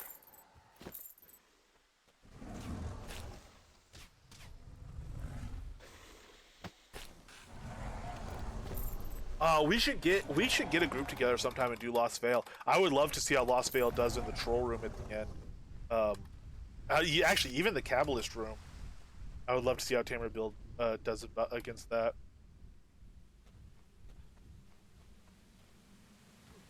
I know. I mean, for that part, it's just that was mostly a tonal area, getting us through there and just leaving the Wyvern out just so that the Wyvern could look cool and get some kills in. Normally I would do a nightmare and just kind of wait for it, probably. I think on something like that. But I also have no preservation. The 3-day buff and the Kodo potion are both worn off for my preservation right now. Alrighty, sweet. And we have our 50% learning speed. We don't have our potion of guidance on anymore either. Oh no, yeah, we do for 2 more days. Alright, so we'll have to rebuff all our obsidian potions and stuff and get our 3-day buff. Our other 3-day buff, though, isn't going to be preservation buff. I'll try to get hit less as a tamer so my gear doesn't all die. Because our other 3-day buff is going to be the taming buff from now on. We'll hopefully be able to get that next time as well. I can't believe I've still not gotten that. I mean, it's day 4. We're like just barely... Well, it's day 3. It'll be... at least. But anyway, I am going to wrap up for today, though. Stop on this beautiful city. Man, is this thing tameable? No? Didn't think so. That'd be a heck of a thing, right? You think there's noble stags, and then there's this guy. But thank you very much, everybody, for hanging out and for helping along with the taming journey. And thank you again, Sean Butts, for that cheer and for letting me make that set. That was a fun set to work on. Taming gems and jewels, I am going to look at as well. The imbued ones, really, I think that one's pretty open and shut case. The gems for the vest are good. Everything else, you might as well just use taming artifacts. But we'll be looking at that stuff as well. This is a beautiful scene, so I'm not gonna go to my ending soon. I'm just gonna go right out from this. And we are leaving for the Lost Vale and entering somewhere. Still staying in the land of New Britannia with Silvertree, who is on. So we get to go hang out with him as well, which is awesome.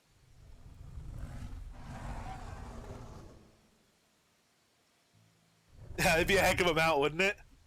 Oh man, you'd zip across the overworld with that thing. All right, thanks again, everybody. I will catch you guys next time.